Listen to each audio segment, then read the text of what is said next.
Hello, ladies and gentlemen, and welcome to this special edition of Focus on Liberia. My name is Dennis Jai, and we are broadcasting from Atlanta, Georgia. The results from the Lofa County Senatorial by-elections are out, and we have a winner. I have with me personalities, some representing those candidates and some with independent mindset to discuss the Lofa County by-elections result. What happened? What really happened? Why it happened? What are the implications on Liberian politics on election 2023 and all the 9 years? I have with me in this special broadcast the guy in FOL. People are beginning to liken to people like Chris Wallace or Mr. Ansony Sieh. I call him the political bulldog. He's here to assist me moderate this show. Mr. Sieh, welcome to Focus on Liberia. Dennis, thank you. I'm happy to be here. I see outstanding fellow Liberian seated comfortably to participate in the discussion to make sense of this whole election result, the Lofa County Senatorial by-election. And Dennis, I'm fresh from London, from the Bush House, now called the Broadcasting House. Let's do this. Thank you so much. Yeah, I saw you right there. We want to welcome all our viewers from across the globe. This is Focus on Liberia. What we do here is to educate, to elevate, and promote all things Liberia. Now, with the elections result being out, I have invited Mr. George Pator, who supports one of the candidates, and that is Councillor Joseph Pator Jalla. George, welcome to the show. Thank you, Mr. Jai, and my fellow panelists. I'm glad to be here. Thank you so much. I also have Mr. Aliyu Kamara. He's joining us on the audio. Aliyu, are you there? Aliyu is a JNB supporter, so by default, he supports candidate Galakpai Kotuman. Aliyu, welcome to the show.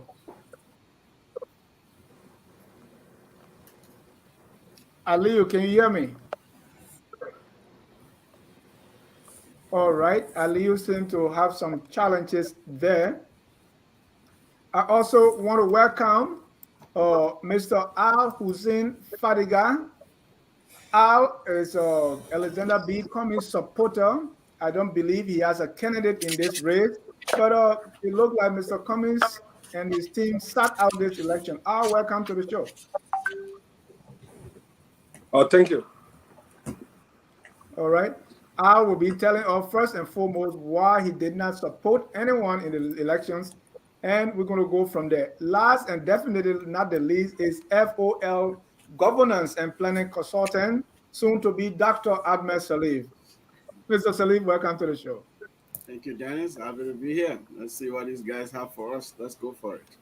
Mr. Salif will be, as usual, presenting the independent view. His analysis are always poignant and very unbiased. And so we always have the pleasure to have our consultant, some of the people we talk to behind the scene before we come here and look good. Well, Aliyu is still having challenges there. So to start, the election results are out, and today the results were announced by the leader of NEC. Let's take a listen before we even start the show. All of the records of the count and the tallied results are a matter of public record, and we will make them available for journalists who are interested in viewing them. And now the results. As you will recall, of the 454 polling places in Lofa County, the NEC on 30 June 2022 reported the tallied results of 381, constituting 83.92%.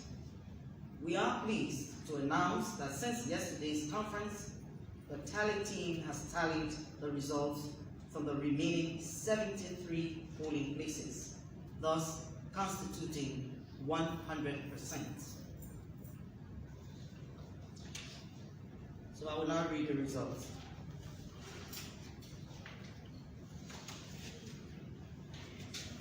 "454 polling places of 454 polling places constituting 100%. Candidates: Cyrus Momo Tanukoli, Independent. Votes obtained 5,687, constituting 9.42%. Fofana Mariamu Bayen, Independent. Votes obtained 6,010, constituting 9.95%. Jalla Joseph Bato, Independent.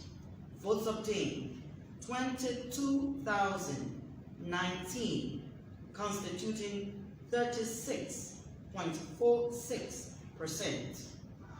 Kotemai Galabai W, UP. Votes obtained 21,229, constituting 35.15%. Kupi Sumo G, PUP. Votes obtained 2,828, constituting 4.68%. And Sama George Bay, Independent.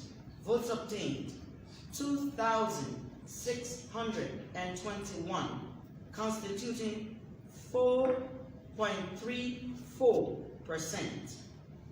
Total valid votes 60,394, constituting 100%. Total invalid votes 2,125. Total votes 62,519. With 100% of the polling places having been tallied, the Commission hereby declares independent candidate Jalla Joseph Bato as the winner of the 28 June 2022 Senatorial by-election in Lofa County. Please note that these results will be available on NEC's website, www.necliberia.org/results. The National Elections Commission wishes to thank the people of Lofa County, the government of Liberia, for providing the funding, the joint security, and other stakeholders, and the over 2,000 temporary staff who helped in making the conduct of the 28 June 2022 Lofa Senatorial by-election successful. Thank you. Thank you. That was the announcement from NEC. That's Chair Lady David Brown Asana. We also joined by a supporter of Mr. Cyrus Momo. That's Arthur Kowa. Arthur, are you there? Welcome to the show. Thank you so much. It's an opportunity to be on a show where I deeply apologize for joining late because I've had a very terrible network involvement here from where I speak to you tonight. You know, joining late on the show is something I've always strive to prevent, but sorry I could not do for tonight, so I'm joining at this time when you guys have already gone a couple of minutes. But it's good to be on the show. But Vanjima is great here, and thank you for the opportunity of joining you on your show tonight. Thank you. Guys, can you hear Mr. Kowa? Loud and clear. All right, great. Arthur, please, by way of introduction, please tell me your role on the team of Mr. Cyrus Momo, a candidate in the Lofa County by-election.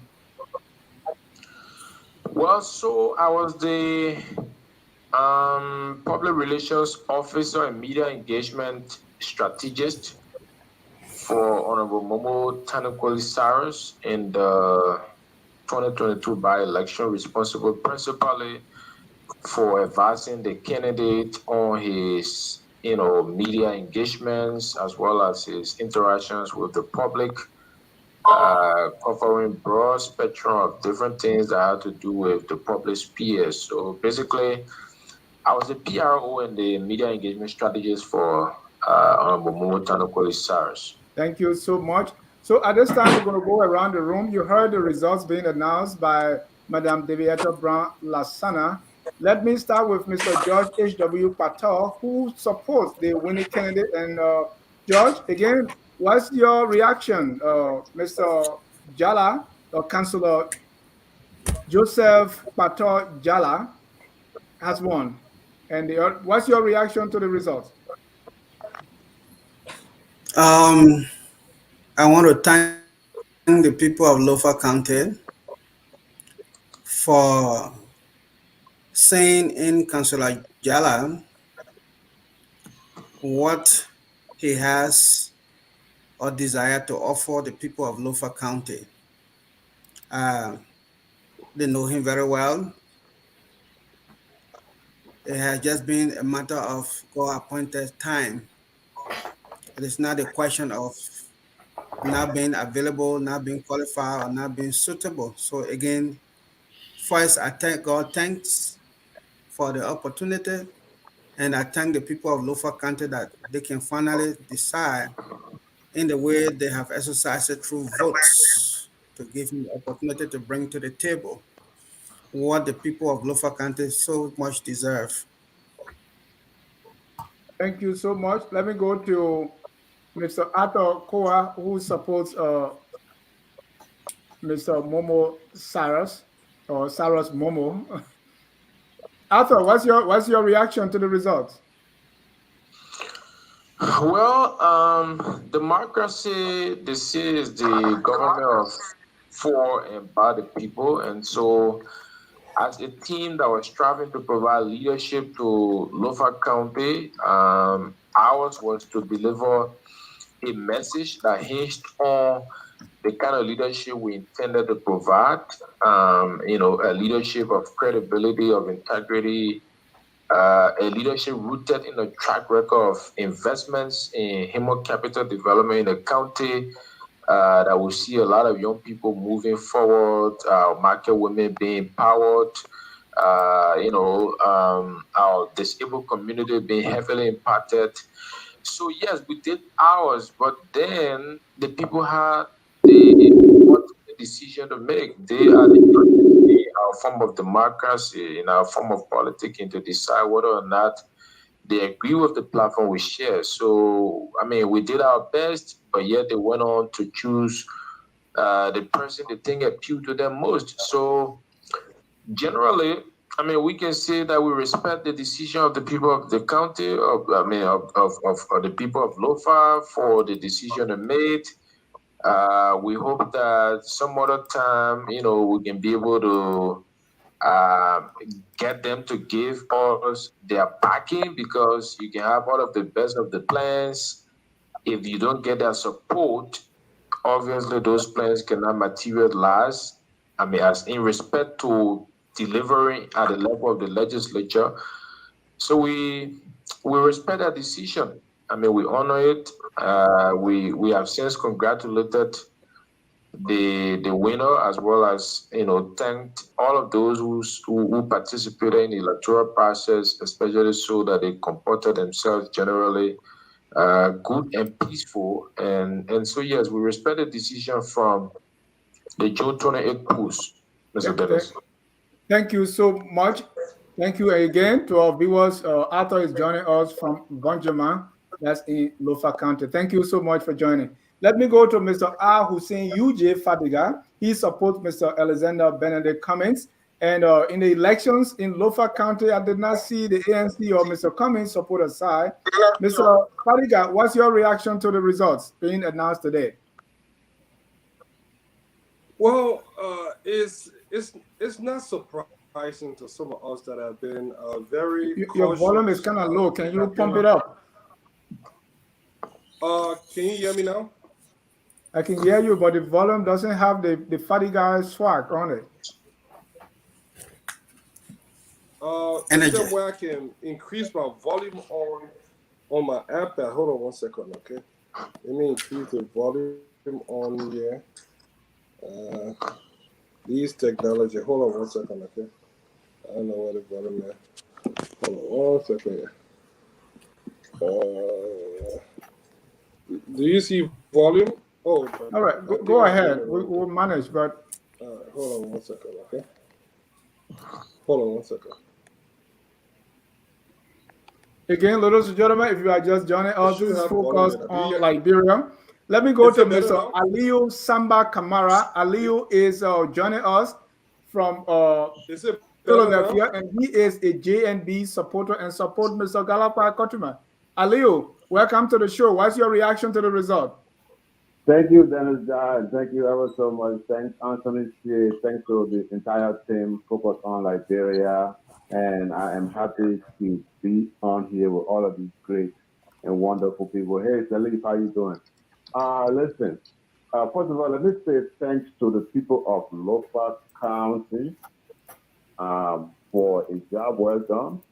They went to the poll cordially and voted for one of their own. There were 6 Lothians in the race, and no point intended for anyone. One of them had to win, and they put up a great fight.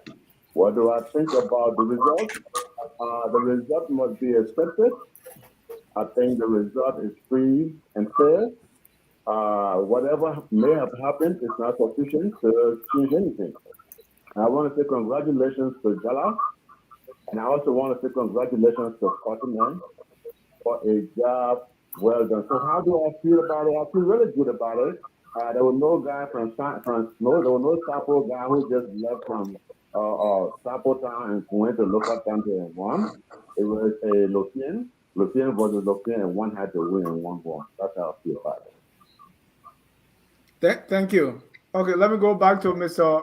Hussein Fariga. Your reaction. Well, how do I feel? Well, losing sucks. Nobody likes to lose. But I know you mentioned something about the ANC not having any interest. When I look in Lofa, I think I saw ANC senators and representatives in Lofa supporting Katuma. If you can remember, we saw Yeke and other ANC officials there helping. So I did see some ANC officials there trying to support the opposition against everything that went on with the ANC and how we arrived at this point. I think it could have been better. Am I surprised? Yes, I'm kind of surprised because we're under the illusion that this was Joseph Boyka's stronghold and it should have been an easy run, an easy win for him. But from what we have seen, that Lofa County is a little shaky. It's slowly becoming a battleground place, and people need to invest more in those areas. But how do I feel? One thing I gather is that the election in Lofa was very peaceful. And one of the places that I really find. Hold on, there is a feedback there. Are you on another device? What's going on? Oh, hold on. I'm getting feedback from you. Hold on, let me see if I'm on my phone. No, I'm not watching the show on my phone. So can you hear the feedback again? Yeah, I'm still hearing it. You are not very clear. All right. Let me see if I can use my computer instead. Yeah, please do. All right. Let's go to Mr. Adnan Salif. Yeah, let me go to Mr. Salif for his reaction to the results. Well, thank you, Dennis. Again, I'm happy to be here with all these other co-panelists. I think it's a good day for democracy if elections are indeed an indication of liberal democracy, right? It was violent and free elections, and so that alone was a big win. I think that this was a proxy election, as much as Councillor Jalla is celebrating, it's a win for him. I like to say that, you know, again, the CDC will claim the victory. Unity Party has to go back to the drawing board. It's an election that there's a result that this is a narrow win in a way, not taking anything away from anybody. So it's barely above the margins of recount. So, you know, it says that people fought hard for the vote, and if they earn a vote, these are the legit results that NEC has announced. It's an election that has multi-dimensional results, I think. But congratulations to the people of Lofa and to the new Senator-elect Joseph Jalla. Thank you so much. And I'm still hearing that feedback, so you can check your connection too, Mr. Salif. At this time, Do before I you go still to, hear the feedback? okay, that's better now. Okay. So maybe it was not Al. So at this time, before I go back to Ansony, I want to get your feedback on what really happened. Like, let me start with Mr. Koa. Mr. Koa, why do you think your candidate lost, and what happened? Well,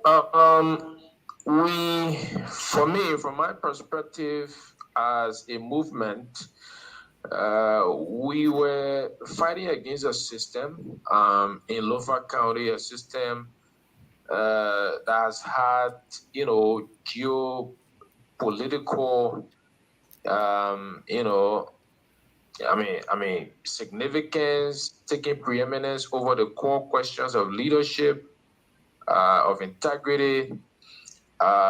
We have had a style of politicking where tribalism, religiosity have been a chokehold of our politicking, and so we, as a new movement, thought that we're fighting up against those systems, fighting between two major political parties. I mean, like the CDC and the Unity Party, both striving as much as possible with all of the vigor they had to show that, you know, for CDC to show that they were making gains in Lofa County, and for Unity Party Am I better? to show that Lofa was still a stronghold. And so our people, I mean, somewhere along the line got distracted again to the same very system we're fighting against, because we were like, if you followed, you know, Momo Cyrus's campaign messages, he was very clear that, look, this is time that we allow leadership take preeminence over, you know, which political party somebody belongs to. All right, you know, which region somebody belongs to, and he just opposed that with some of our sister counties like Nimba, like Bon, where people will care less about which political party this person affiliates with, insofar as the person's track record can show that this person is somebody who has demonstrated leadership over the years. We can go for him. That's the kind of thing we're fighting up against in Lofa County. So initially, during our campaign, this message was very well resonating across with our people. We saw grassroots, you know, being very much attracted to our movement, and were trooping their numbers to see how we could get this revolution achieved. But then at some point during the political, you know, exercises of the by-election, we saw, you know, when the two political parties started to show up their strength, we saw a high-powered delegation from former Vice President Joseph Yumambwaka. We saw the CDC for its part, represented by the likes of TIFA and other hierarchies of, you know, the Coalition for Democratic Change coming into to mount their own authority. And so again, our people kind of got distracted along all of the messages we've been preaching to them, some of which they were clinching onto, and saw the reality that, look, this was time that we gave an opportunity to a man like Cyrus based on the messages he has given, you know, and whose track record of leadership, of development, of investments in the county shows that if he's given an opportunity, he can be able to deliver excellently well. So again, so Mr. Koa, Mr. Koa, are you disappointed? Well, I wouldn't want to say disappointed. I know a revolution is a process that doesn't take, that doesn't take effect over a short span of time. It would take a time because this is a battle against mindset. It's a battle against tradition. It's a battle against way of life, the way people have done things. So it's not going to just be done within a blink of an eye. Thank you. But we believe we are on a path to achieving it. We believe we are on a path to achieving it. And so later, the election became a two-horse race between the two major political parties that were showing up political dominance in the county. And so somewhere along the way, we were independent candidates. A lot of our supporters got distracted, and so they were like, "Okay, Musara is a good man. He's a good man. He got a clean character, but we can keep him for 2023." Thank you. Let me, Aliyu, if you are there, Mr. Joseph Newman Bwaka lost in his own backyard. Why? I love this question, and we want to discuss the thought. And by the way, the loss is not significant enough to define It's still too low. In the but to answer your question, the cause of this, why? Aliyu, Aliyu, I'm going to call you. This time, let me go to Mr. George Patel, who Kennedy. And by the way, Dennis, full disclosure, Dennis, Aliyu is very clear. Maybe you're not hearing him. He's clear. He's clear. He's very clear. Can Now. hear you. Mm-hmm. Okay. All right, go ahead now, because it's low here. Dennis, you can hear me. You know I'm about to throw bombs, so he's trying to prevent that from happening. But there are just few things, okay? A few things that affected, let's say the vote for the Unity Party, and it's just simple. Thanks to Elizana Cummings and the ANC as well, there was constant battle going on between the Liberty Party ANC and the Unity Party. The focus was entirely drifted from Lofa County. It was from one legal proceeding to another. When the time came to go to election, it was only about 8 or 9 days that Unity Party found out that they had to go to election after fighting vigorous warfare with most ability and Elizana Cummings. They go and try to put their things to play. Those people went back after them. There was a long fight at the National Elections Commission. And then they ended up at the Supreme Court. All of this time, the CDC is really working in Lofa County. Another thing that could have attributed to this as well is the popularity of Galapa Kotimai. Kotimai is popular, but not as popular because given the time that he ran in 2014, and we know the record of that. Mr. Aliyu Kamara, Aliyu, if I may, to your first point about infighting, code, and all that contributed to the fact that the Unity Party candidate did not succeed. Who do you hold responsible when the party that knew all along that will have to fight or contest in the political process will forget about that and go engage in what practically was a useless or cold battle? I will come to that in a second. You don't have all the time, so you have to be brave. Yeah, okay. The third reason why we have the result that we have now, and like I said, the result still shows Joseph Butler's strength, is because there were nearly 4 people within the stronghold of Galapa Kotimai. Do you understand? Mm-hmm. Okay, you have Momo Saros, you have Kupi, and you had another person. And you had Maimo Fofana as well in the same electoral district. So for Galapa Kotimai, with all of this fight, with all of this disparity, for Galapa Kotimai to almost have still won, regardless of this, and somebody sit down and say, well, Joseph Boca is no longer strong in Lofa County, that person is oblivious. And to your point, Ansony, who is responsible for this? I would just admit it is the hierarchy of the Unity Party that was responsible for this, because they all focused their attention in one direction.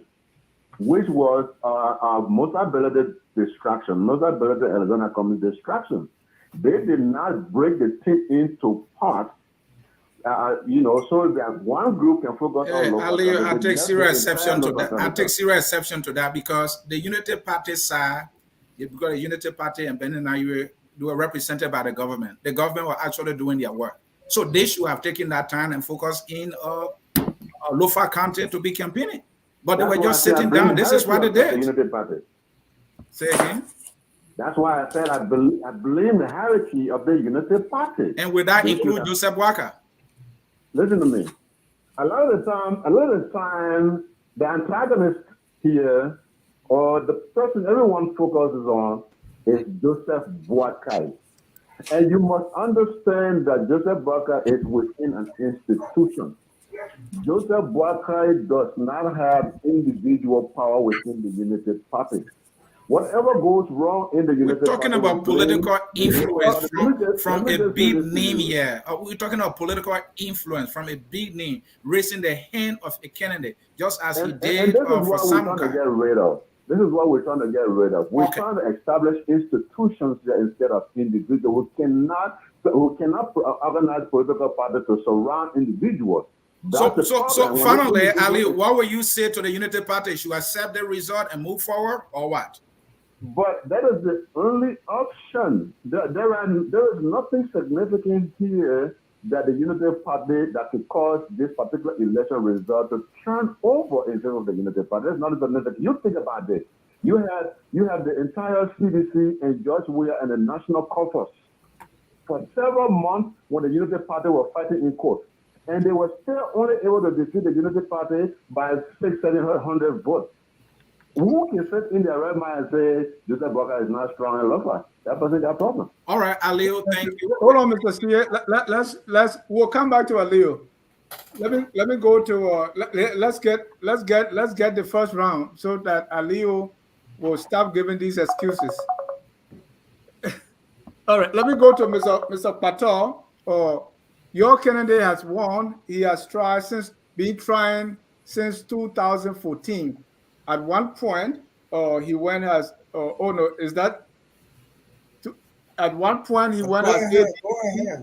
At some point he was at independent and all the 9 years. What will you attribute to his victory this time? Is it CDC or what? And Dennis, before Patel can respond, let me break the numbers down for all of us so that we can drive the discussion. So 2014, without CDC, Jalla got 8,554 votes. In 2020, with the CDC support, Jalla got 13,668 votes. Now, that was 5,414 additional votes, amounting to 63% increase in the vote when he went with the CDC. Now, 2022, he went with the CDC again, but this time he got 22,019 votes. That is an additional votes of 8,054 votes, amounting to 57.6% increase in his vote. So what I'm trying to show you here is he's building strength. He's building strength, from the time he started since 2014. Now, on the other hand, the Unity Party candidate, Cottiman, in 2014, he contested on the CDC ticket and got 3,570 votes. 2022, he won the Unity Party. This time, he got 21,224 votes. Now, if you look at it, with the Unity Party, he picked up additional 17,000 votes. You may credit this to Boakai and the Unity Party. So they gave him an additional vote of 17,000. Now, that represents a mind-blowing 494% increase. So if you look at it, with Boakai and the Unity Party, he picked up 17,000, amounting to 497%. Except that was not enough. Boakai did not pull through with him. So the difference there is, Dennis, 794 votes for Cottiman, the winner. Jalla, the winner. Thank you. Ali, it's not your time. Ali, it's not your time, please. Mr. Patel, please tell me and the viewers what is responsible for Jalla, Councilor Jalla, to win this time. Again, uh, perseverance. You don't become a hero when you are not tested. So, but one clarification I would like to make before I further expand on that is that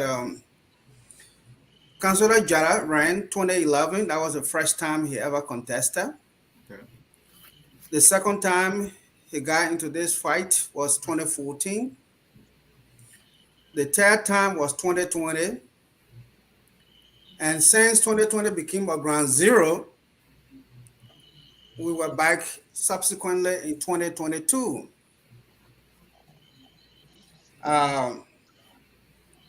There was something else again I wanted just for the sake of, and this is not the first time people, there are so many mess up on how many times he had contested, almost by the entire media spectrum of Liberia and individuals, but it's not a big deal. I just won because by the time Dennis Jai edited my first script, the book would come out and put a lot of stuff in perspective on this entire 9 So for the years. records, how many times he has contested now?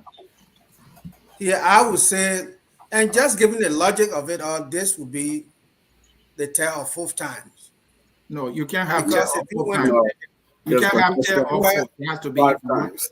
5 times. no, it can't be 5 times. He won Let's 2011. count. 2011, Okay, let's count together. 2011, 2011, 2014, 2014. 2020, and 2 times in 2022. Not 2 times in 2022. He won 2020. And after 2020, this is the only election in 2020. Why are you getting your 2 times in 2022, Oh, John? so he didn't run with when Samuka ran. But No, that was he can't 2020. run with Oh, no, 2020. 2020. Okay, yeah, go ahead. So 4 times instead of Okay. 5. All right.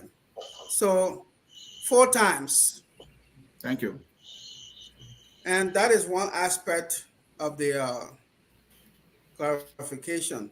There was something Sieh mentioned, but I can't So remember go now. ahead. That See, also, so you are saying he won this time because of perseverance. well, in whatever we do, we give it just to that in the first place. But the people of Lofa have known Councillor Jalla over these years, 9 years period. And every time it didn't work out for him, he went back and stayed engaged the people. So that perseverance and our consistency on his part and really working with people have proven to be the man at the end of the day the people have selected in this particular election. Another thing is I know almost all of the candidates just as I know Dennis Jai. Whether it is Mariamu Fofana, who and I work at ELRV as drama, we were the support group for the radio station in the 1980s. Momo Saros, I know him very well. He was a junior brother to his older brother, and I graduated from high school together, so we're always in the compound together. Of course, Sumo Kupi has been a professor at the University of Liberia, so know him firsthand. Many times we talk. Galakpa Kotima and I were on the dorm at the Vonjama Multilateral High School, and as my junior, we also knew, each other very closely. So there are a lot of things that happen in Lofa politics, and the question here is, why this time has he won? We all know the tribal politics, the regional, the geo politics in Lofa. And there have been a lot of misinformation following the cessation of hostilities in Lofa County. And that has played. And that's why I tend to agree with Kowa a bit on when he talks about the way how politics in Lofa have gone over the years, dominance of certain group of people. But at this point, we don't want to dwell a lot on the negative aspect. We want to dwell more on the positive aspect. We have high elections. The people of Lofa County need representations. This is time for us to come back together and really put cards on the table to work and move the agenda of the Lofa people forward. What matters to Lofa County is what that matters now. This is why I don't want to dwell a lot on all of the micro analysis, the hurt that was involved, the wrongdoing that has brought Lofa this far, the disunity and all of that. I don't want to play on that. I have come to this forum today to be able to push the agenda of unity, reconciliation, and development, because this has been our agenda all along. And we wanted for the Lofa people to see it.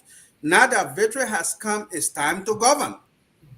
And that is where our strength comes from. We really want to be able to govern, to bring the desired answer to the people of Lofa County. So at this point, we won because we have the heart to serve the people of Lofa County. Councillor Jalla, that I know, and I'm second to him, being my brother, and I'm very second in command to him in the family.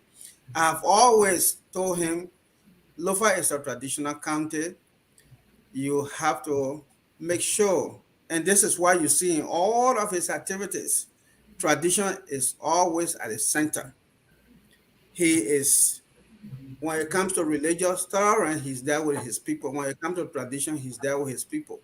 And the main issue here is we have to bring forces together. No tribe in Lofa County, even if you were 1 million times bigger than another tribe, you should be able to provide that cushion of hope, that beacon of hope for everybody to come together and work together. That's the Lofa County we know.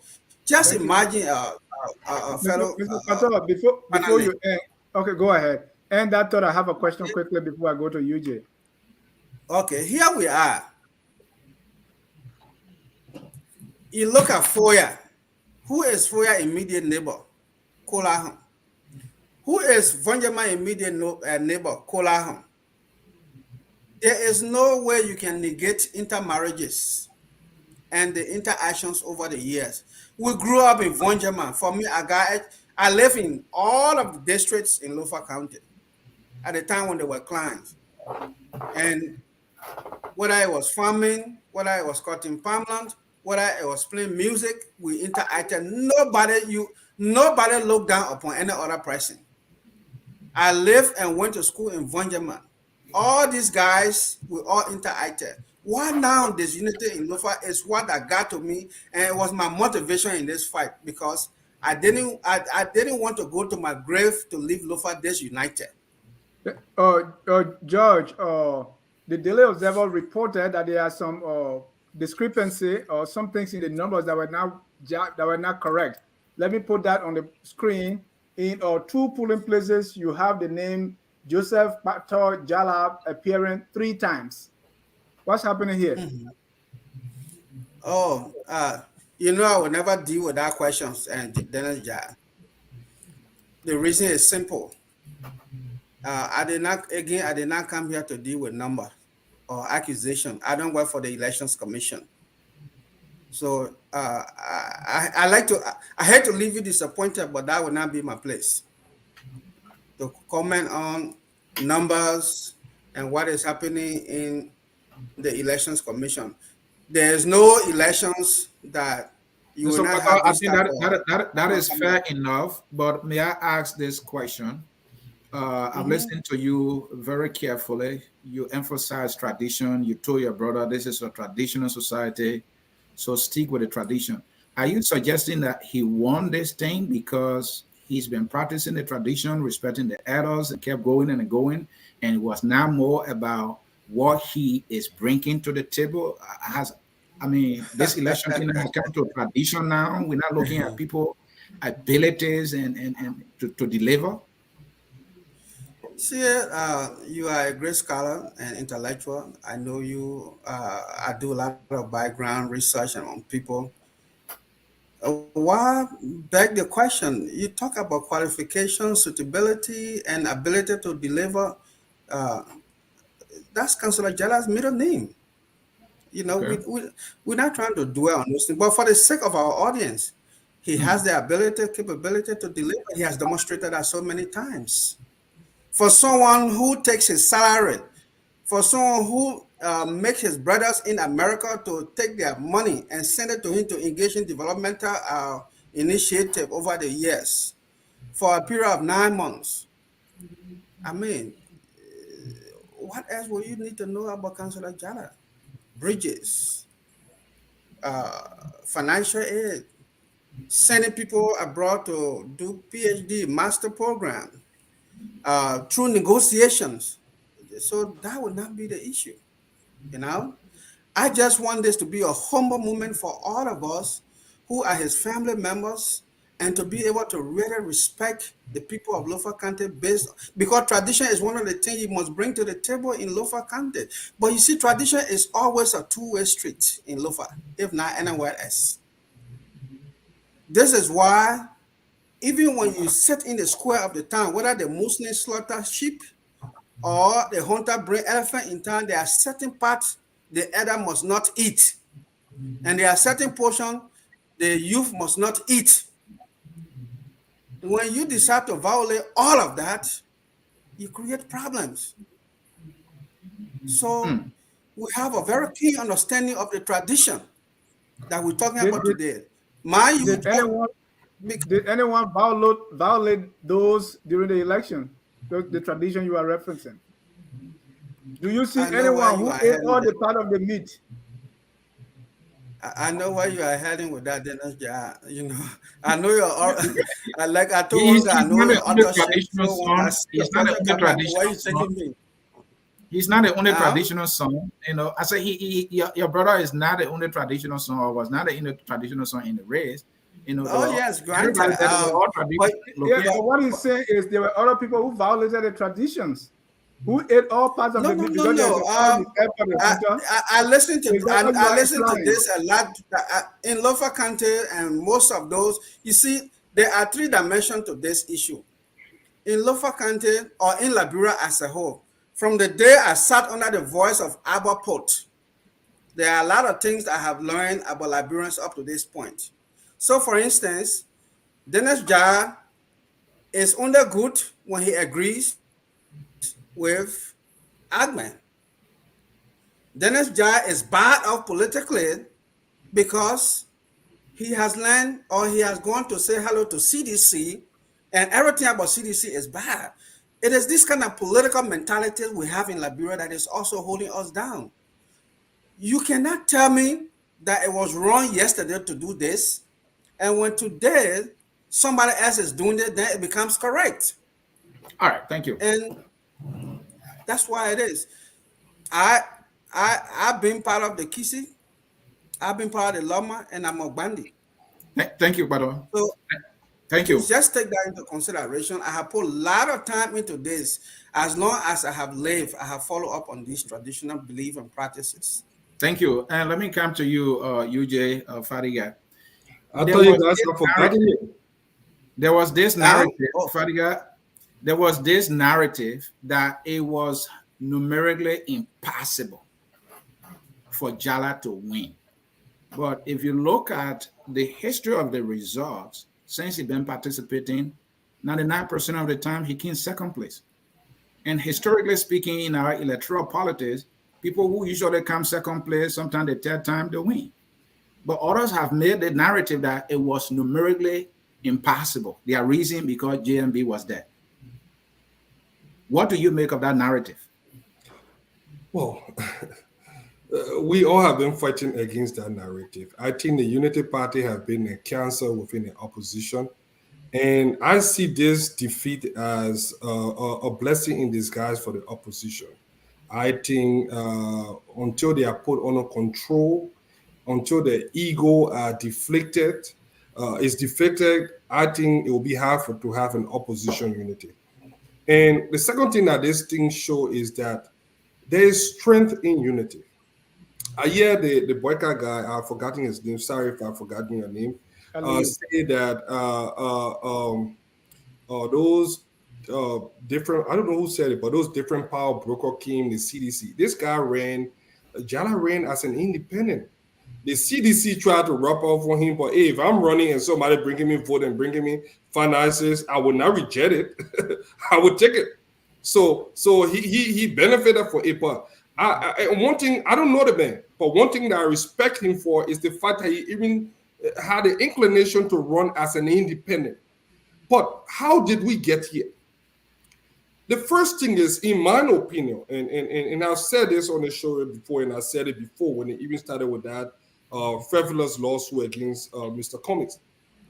We shouldn't have been here, despite all the money. We saw the CDC pull one of the most expensive raids in our nation history was the Dillon race in Monserrado County, and the CPP defeated Fala. So not against all odds, the Unity Party, how we gone in as a CPP, should have won that race. If you look at the margin of error and you look at all the other forces that could have combined and joined that. So I see people trying to shy away from what really happened. What really happened is, first, we shouldn't have had an election in Lofa County. Branik Samuka, if the CDC government felt that he has something looming over him and he was not eligible or something, they should have prevented him. When the Lofians went together and unanimously, overwhelmingly voted for him, the opposition should have united against Branik Samuka. But we saw Boyka doing what he does best. He left him by the wayside. But at the time, there was not a court decision against him. There was no guilty verdict. So how could they have stopped him? Well, there was no guilty. But even after they have, the first thing the laws are clear. The man, after he had won, had the opposition gone in with unity, they could have. We saw what happened. We saw the Bocas case, and this would not be the CDC government first time attempting to violate the law. They did it with what were the reason that they impinged Cabinet Janet? We saw what they did. They cooked out some frivolous case against him, and we saw what happened. It was the opposition legislator that impeached him. Yeah, that's what I'm saying. Majority, yeah. Well, some of them were part of it, but it started from the CDC. So what I'm saying is, we all know what happened.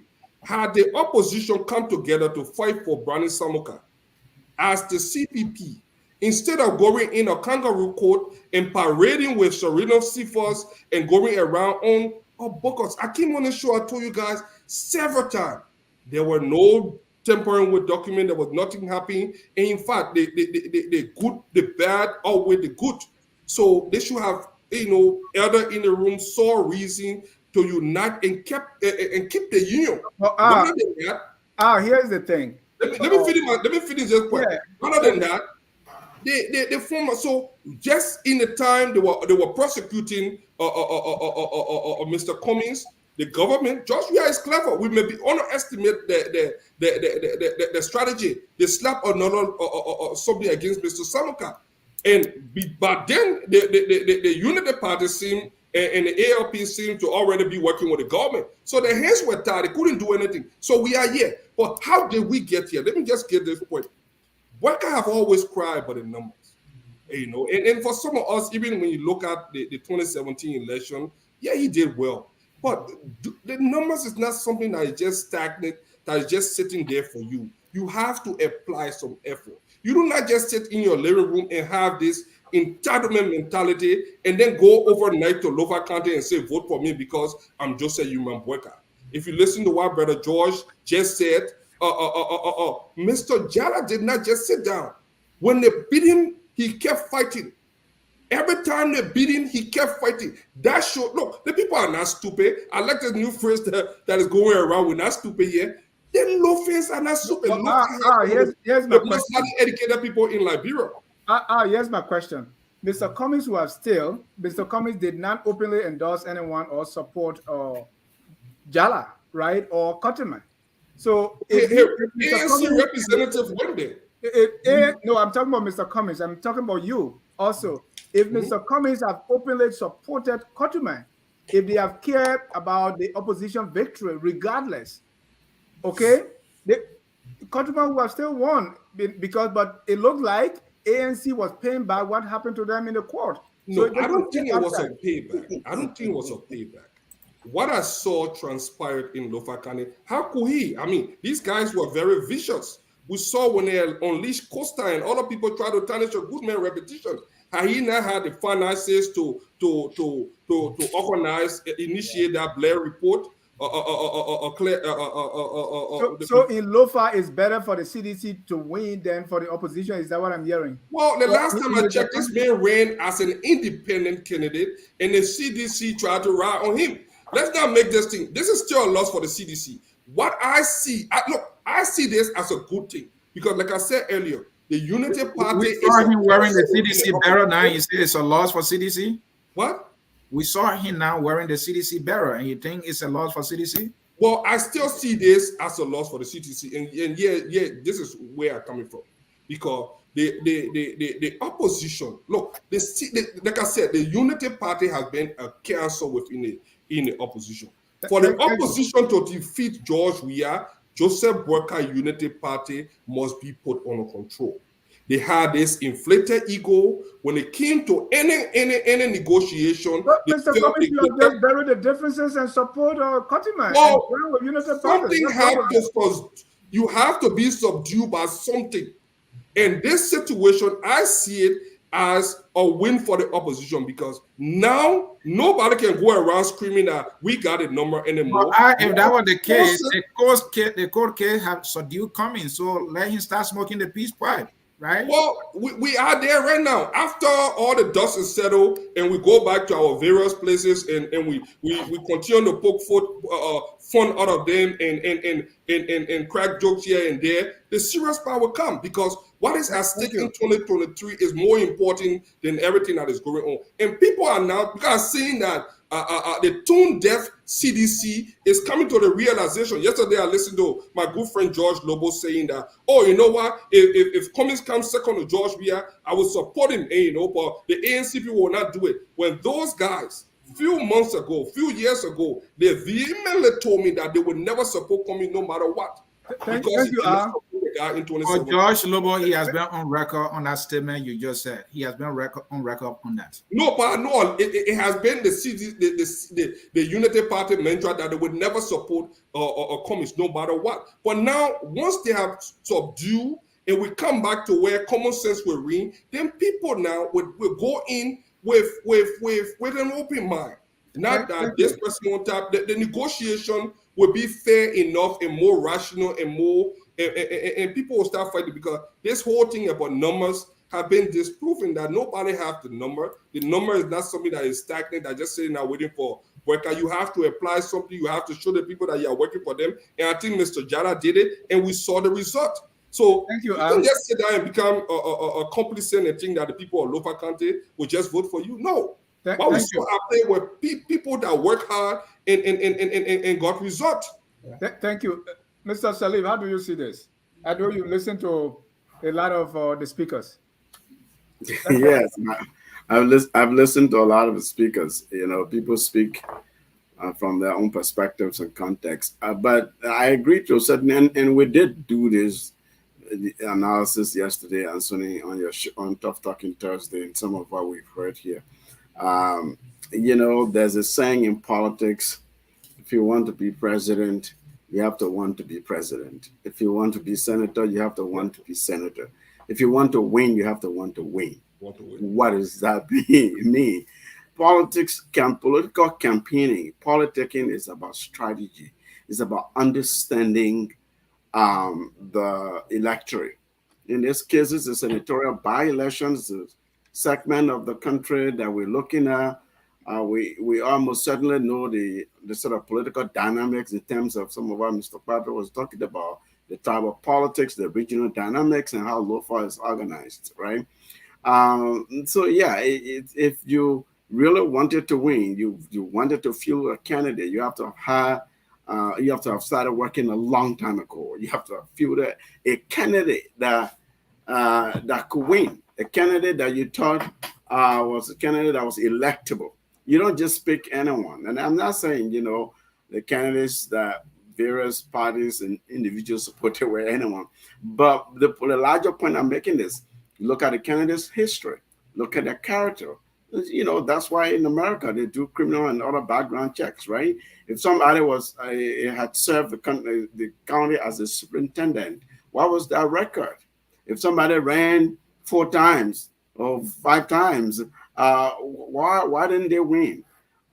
So how did they do the second time they ran? How did they do the third time they ran? Right? What are the dynamics of these? Are what political strategists and campaign people analyze. You do demographic analysis and so on.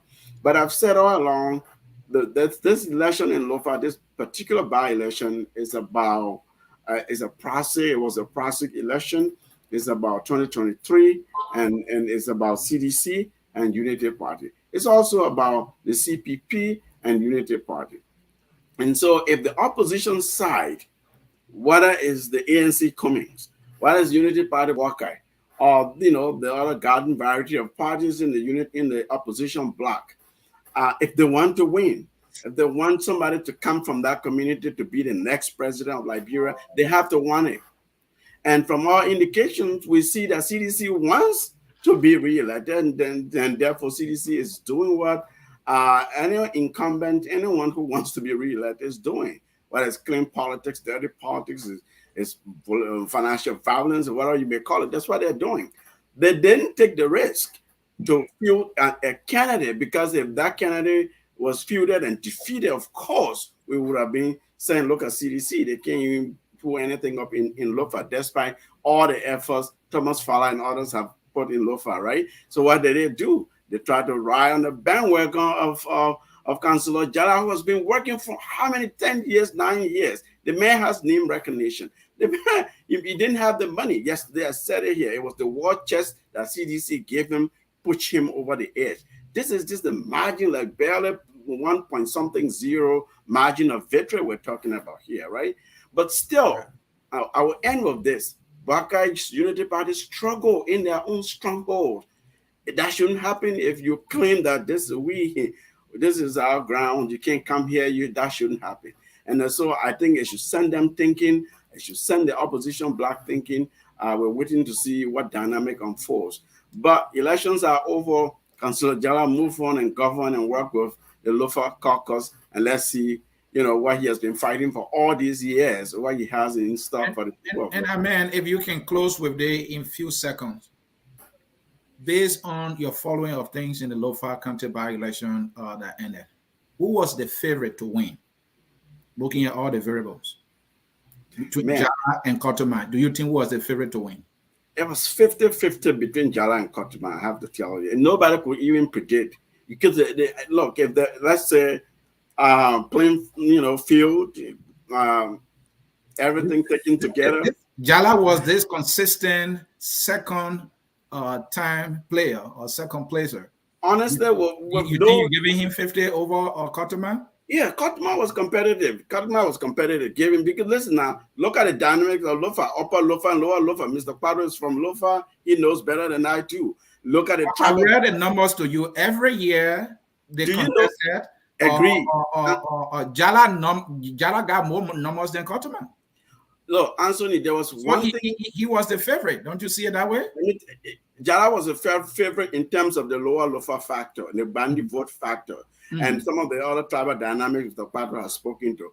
Kotoma had other Loma candidates in the race. Do you understand? And that took things away. It split the Loma vote from the Kotoma side or from their base in that respect. At least that's my reading of things from a distance. So those are factors that could have driven the margin the way it has driven, plus the money, Again, we beat this to death yesterday on Tough Talking. You can go back and look at that. But yeah, but if you ask the question, who was set to win?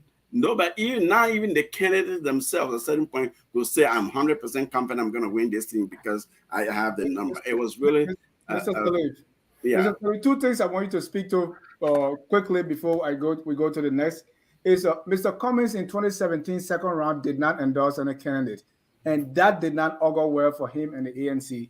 Now, in this Lofa election, he did not support any candidate openly that we know. Maybe that in his heart. We saw that in Bapulu, he supported this what her name? Botokane. Botokane. Now in Lofa, in this very consequential election, he sat out. Yeah. What's the implication? The second thing I want you to comment on is this thing about in Liberia now, even though it happened in other places, it's like nobody comes from behind and win. We can't like the Saros Momo, from what I heard, very good candidate, yeah, good track record, but nobody look at anyone who is not the two leading candidates. No, This because is you have like the way I want to run now, and Dennis, are you running? Please don't do that. Dennis, you have to keep doing it for a decade at Please least. don't do that. No, so speak to those two issues quickly. The last one, I will start with the last one. Liberian politics, personality driven still. We don't have institutionalized our political parties, for example. They're not really political institutions. They circle around a candidate that has the same consequential, and for whatever reason, you remove that candidate, the air out of the institution dies. We don't build people, we don't grow the party, and all the, that's something we're working on. And so that somebody can run from behind and win easily, that is largely why. Because you have to have that name recognition, you have to have the support, the endorsement. People have to perceive you as able to do things or have done things in the past, and therefore you are a candidate who is winnable, can win. And the second point about Cummings, I've been telling the Cummings people this, and Fatika is here. You have to understand Liberian politics. When we say, we're not saying people don't know, they're not educated, they're not Liberian. That's not what the point is about. It's about doing the demographic analysis, understanding the dynamics of what you need to do, be strategic. You cannot sit by and see the Lofa election and not say or do anything, right? Until listen, we thought that the Samuka thing was a fiasco. They shouldn't have gone there. They've gone there, and therefore, if we do this, then we're endorsing that decision. We're where we are. And so this is the law now. Let's move forward with it. Endorse a candidate. Say something. Be active. Be seen in there. But if you sat by, you've missed the show. Just as they missed the show in 2017, not endorsing anyone. In African politics, you have to do something like that. You have to buy votes in the sense of winning people's hearts and minds by supporting their candidate or at least their position. If you see that somebody's policy, their vision. If I may here, Cummings supported Samukai. The CPP won and they swept the whole thing. Yeah. Now, the CPP now is saying, hey, we had our candidate, they robbed him. We can't endorse the government decision, so we're not supporting any candidate. After all, this is a local election, and let the people of Lofa Let me just take 1 minute out.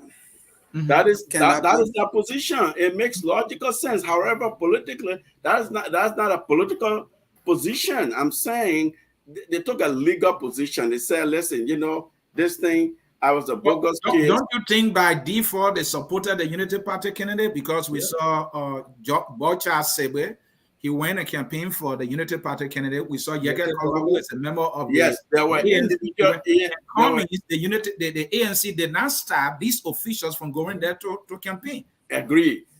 However, Liberian politics being personality, big name driven politics, they wanted Cummings to say something, to do something, to be shown, to be. Yes, we saw individual. And you think why Cummings said that will stand with Samuka, who you voted for first, will not matter to the people of Lofa? I don't think it makes sense really to say that because whoever wins this election is going to be in the Senate. In the Senate, it might not be best, but to say it does not make sense. Yeah, that's what I'm saying. It makes absolutely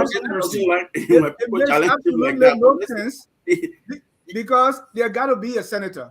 Yes. So why will you sit out? That's why I said that is the law now. The Supreme, there's not a court decision on the Samuka case. However you feel about it, hurt your feelings. You didn't think it was the proper way. The thing is, they should have stopped Samuka from running, and they said that they went through all the process. Got so by default, then you can't accept the ruling of the court.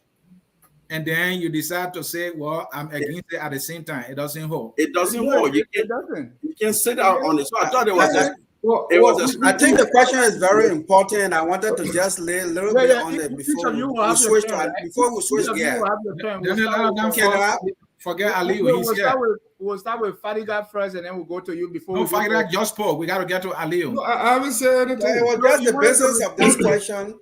You wanted to The question that we just, the question that is on the floor. I thought I had one or two things to help answer the question, because you asked, that was the very first question you asked me, but you have asked this question in another format that is very important for our audience, if I may. So you see, there is something called do not fix what is not broken.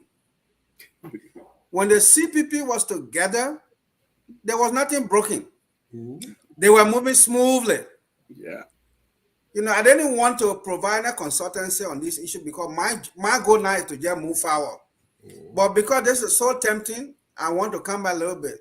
Everything, the music was playing fine. The dance was going very well. And then they decided to go to court. Nothing was broken. One fix what is not broken. Whoever goes to fight in a family and still be able to fight another person outside. Nobody. So, and again, what we want, there is always a ground game in politics, in election. So, if you look at the forces, the field commanders that were deployed in this campaign, you should have no doubt, despite the well-seated, the deep root of Unity Party in Lofa, this was time to change the game. We knew what we were up against, and we knew the ground rule that the ground game we're going to get on the ground. So, but those are the two things I wanted to throw light on. There was nothing broken in the CPP so far that they needed to fix. Second, we had a ground game. They said the framework document was broken and they were fixing that. 30 seconds before we go to that was their own interpretation. 30 seconds too short, man.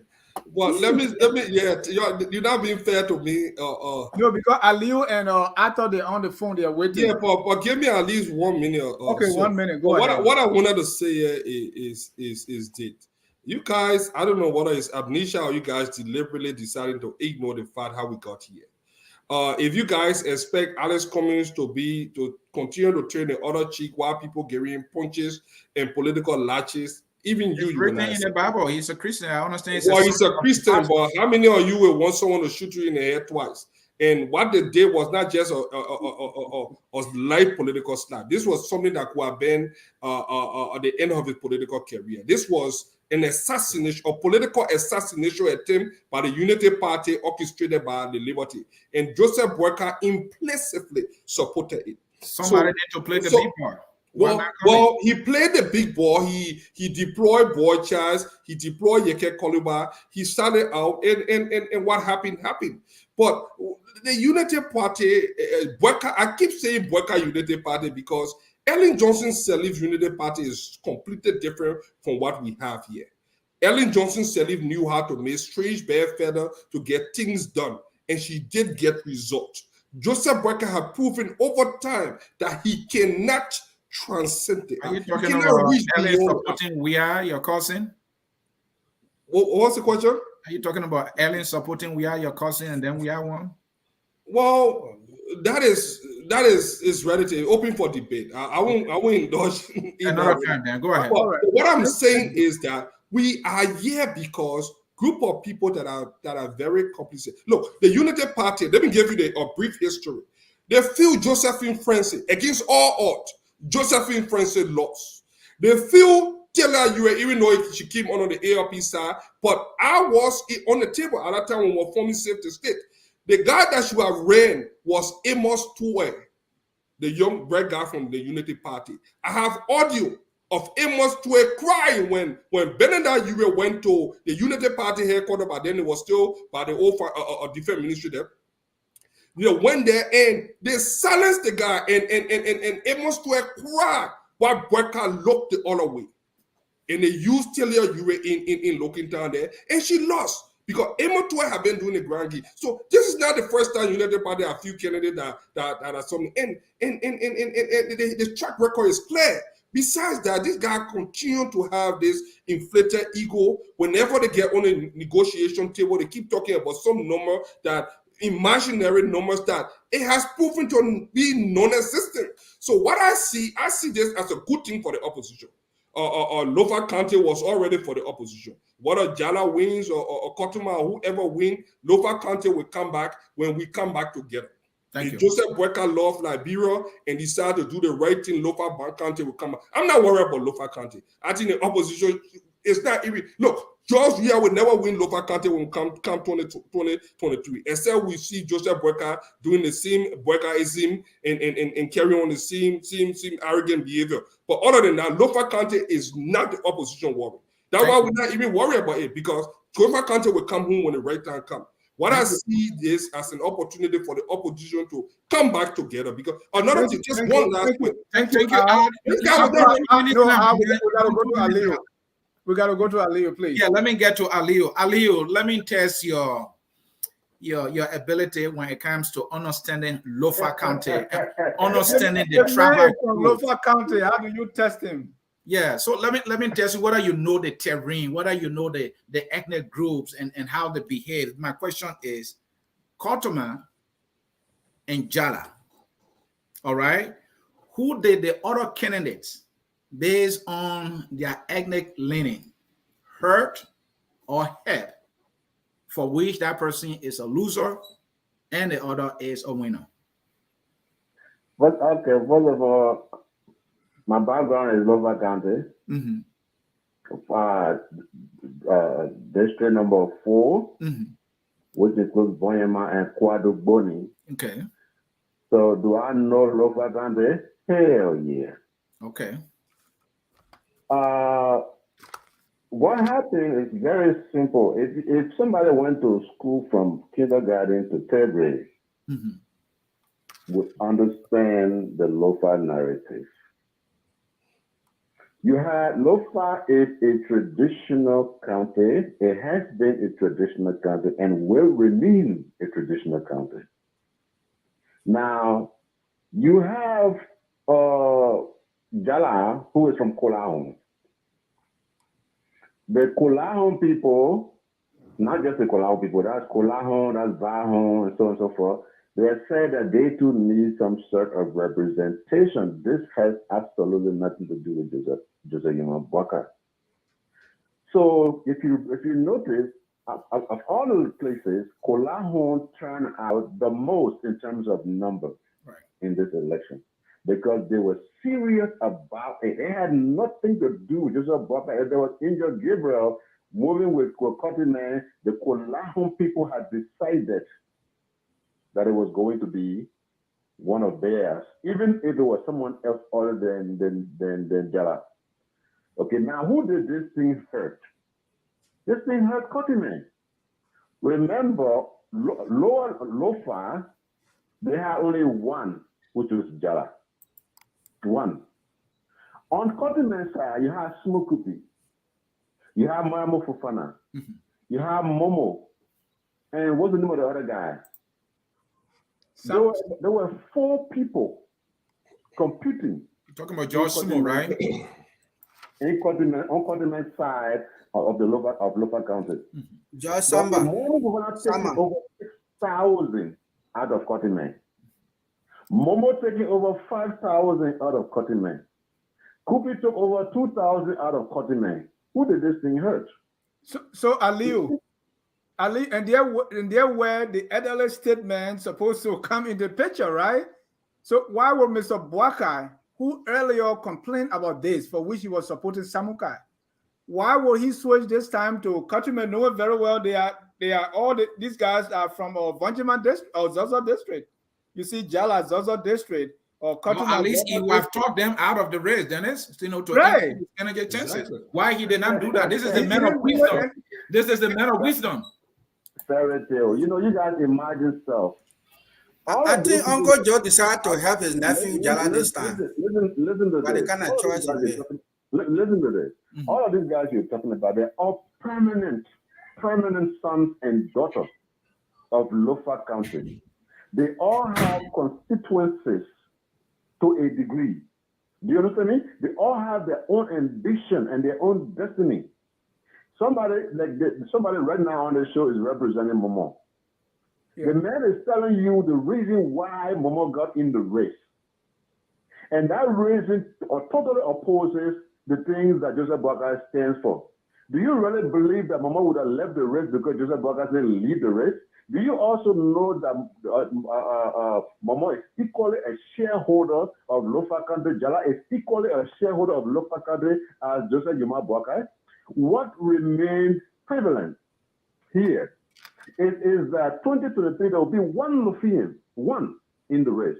And that's how you will understand Lofa country. All these things, when I see ANC, a drowning alligator that is struggling to hang on anything that floats on a river, attacking Joseph Yuma Boakai, you would think that the ANC would be Aliyu. He throwing punches. We ask him a question and he throwing punches. Aliyu, one thing I want to get from you, the Vahon era and Gola Hun era, they have not produced a senator before, because I saw that Jalla swept their whole place. They have. They have? Yeah, but that was the thing. It was from Bakanen. False narrative. The very first post was senator came from Vahon. Right. But along with Sumo Kupi. Aliyu, here is the thing, right? Because the same way Mr. Boakai failed to unite the CPP, he could not convince Cummings to say, hey, junior brother, both of them right here in Atlanta, they were friends. In fact, it was Boakai who recommended Mr. Cummings to serve as our advisory board chairman for our for Laman. For Laman or our hall, right? So they know each other. They're both from CWA. He failed to unite the CPP. He failed to bring Cummings in his fold to get him. Now he cannot bring those guys together in Zaza district. What about the Unity Party? I think you did such a terrible, terrible error. Okay. And I think it's not your fault. I think it's out of ignorance that you insert an error. In order for you to make an emphatic statement that Boakai was unable to use the CPP, you must have certain amount of information to prove that statement. And Ali, you think we've been sleeping? No, we are a media institution, Ben. You think we've been sleeping?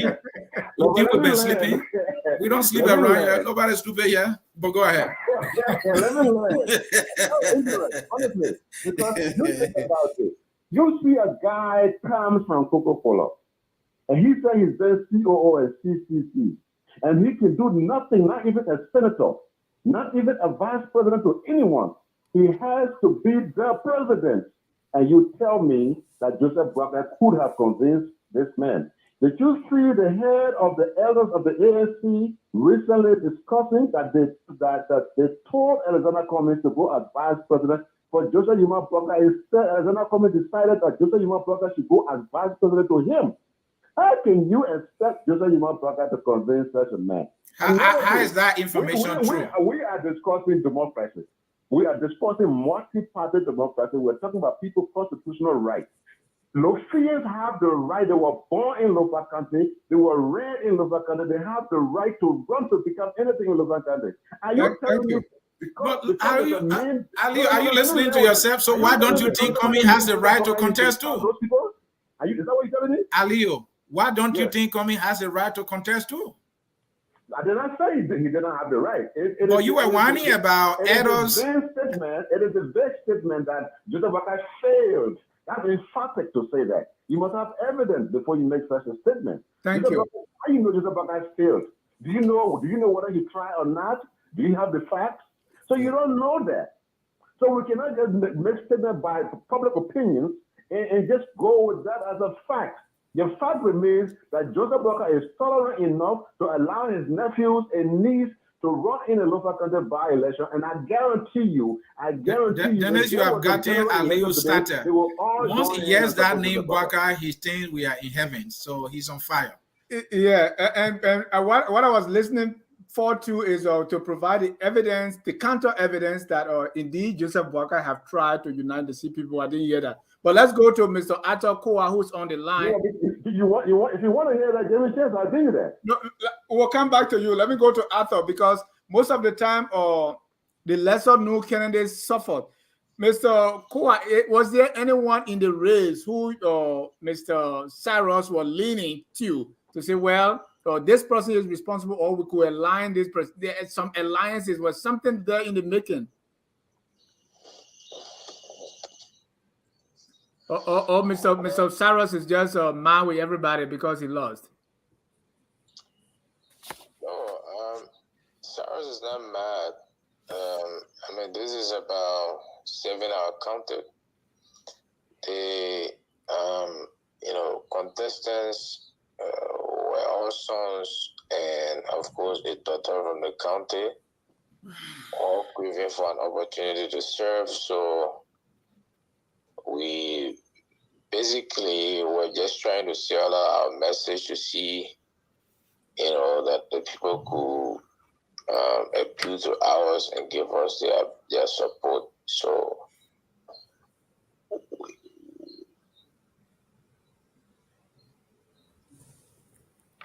all right, we lost him there. He's joining us from Vanjaman City, and he's ladies and gentlemen, if you just joining us, this is Focus on Liberia. We're going to take a short break, and when we come back, we're going to read some comments, and we're going to get more insight in this. What does it all mean for politics as a whole and elections 2023? Based on that, I know I is saying, well, this time we're going to come together. But if you want to see how your Christmas, I got a lot to say to respond look at the Eve. The Eve here is Mr. Bwaka was defeated in his own backyard from Joseph Jalla. But we'll be right back. At Focus on Liberia, we discuss everything Liberia, from education to politics, arts and culture, entertainment, agriculture, history, religion, family, and technology. Focus on Liberia uncovers and showcases the best of Liberia and shows the world the truth about Liberia. We educate, elevate, and promote all things Liberia. We conduct interviews, panel discussions, debates, and more. Tune in to Focus on Liberia on Facebook and YouTube and be a part of the stories that make up the news. This is Focus on Liberia, and I am Panelists. Welcome back to Focus on Liberia. We are discussing the Lofa County elections. And let me send it back to Mr. Sieh to keep this going. Mr. Sieh. Yeah, Dennis, thanks so much. There is something I want to know about the winner. And then so I will be asking his brother, George Pator. Mr. Pator. Yes, sir. Our understanding here is that your brother, Jalla, who won, was approached by both parties, the Unity Party and the CDC. Do you want to confirm that? Did that happen? There is a disclaimer that I want to issue that I forgot to do so from the very start. Okay. Whatever I say on this show, you're not speaking for the campaign, I know. I am not speaking for the campaign. I'm not speaking for Councillor Jalla's campaign. I come here as a knowledgeable family member and as a Liberian who been in this thing since I was 16 years old. From Galley Street. Yeah, when I have to, again, I am proud of my political heritage since I could sit under, as a child, I could sit under the voice of Aberput and read his leaflets. I try to be very careful around here. And when I say something, you bet I stand by it to the last day of my grave. Okay. I have some information. I have been involved at myself. I have spoken to a lot of people who are around our grand uncle. There have been one occasion, my very self has spoken to him directly, but that was prior to the 2017 election. Yes, obviously there have been communication here and there. Again, I will get tempted. Mr. Pator, I want a straightforward answer. Mr. Pator, this is how I do it. I want a straightforward. I mean, you don't have to give it. The United Party never approached Councillor Jalla. The United Party, as far as I know it, especially the person who called the shot in United Party, never directly approached Councillor Jalla. Okay. But On the the CDC contrary, did. oh yes, the CDC as far back as 2014 through different people that I know. So For my example, I understanding work is with Arthur that Zaka. he was Listen, approached. because this He has was, implication. I don't want to make statement against the next I headline the know, next but there day. is something I'm getting Yeah, to. let him finish, Mr. Sieh. My understanding is that, and I'm strong on this, that he Yeah, was let him finish. Then he answered the question. Go ahead. No, he So didn't what? learn. Let him Well, learn. I answered the question that I answered the question that And I said you answered obviously the question. I'm telling Dennis that he very answered good. my Yeah, question. The first the United question. Party has not the United Party has not as an institution gone to Councillor Jalla or approached Councillor Jalla. On the contrary, Councillor Jalla, being a traditionalist, has helped his uncle in the past. We You mean have Mr. Parker? When you documents, say his uncle, who's we the have uncle? materials, we have video Mr. footages, we have campaign for Joseph Barker in Lofa County in the same hall that we stood in and campaigned for him. That's the very hall he stood in and said things about us that were never true. So any I disappointment used from your my side apartment that in Mr. Parker did Philadelphia. not approach I Jalla? used my listen.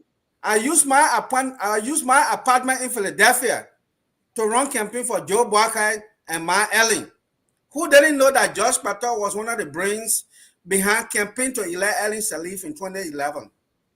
Who doesn't know that I was embedded in United Party, all the conflict that took place in United Party in the Americas?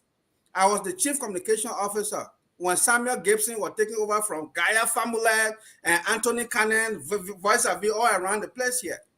I have all these documents, but it makes no sense to use it today as a weapon. That's why in any election, I have not used it against the United Party. I have that discipline. The anger is there, but God has fought my battle, and I'm going to let it go. And so this is the final thing I was getting to, Mr. Quata, so I can allow Dennis to come in, that your brother, Councillor Jalla, accepted the CDC decision to support him or to back him because he and CDC have had very good relationship, evident by the fact that he contested on the CDC ticket before. And in fact, he was making something big from CDC ticket before. Yes. Never ever. Okay. Thank you for that correction. But has he not been affiliated with the CDC in any way in terms of government job? Has he not? Oh, of course. He served at the Central Bank of Liberia, just as he served under Ellen Sirleaf United Party. And don't forget, did that play a role in his decision? We never oppose any government. That's just our tradition. Did that play if you are a role? Government, you are a government. I agree. We only point out things that we don't like when you do wrong. I agree. But did that play a role at all in his decision? Did that play a role at all in his decision? Did that play a role at all in his decision to accept the CDC offer that will back you and give you money? Sekou Touré told us one thing: a hungry child knows not whence his bread comes from. Paraphrase, add or subtract.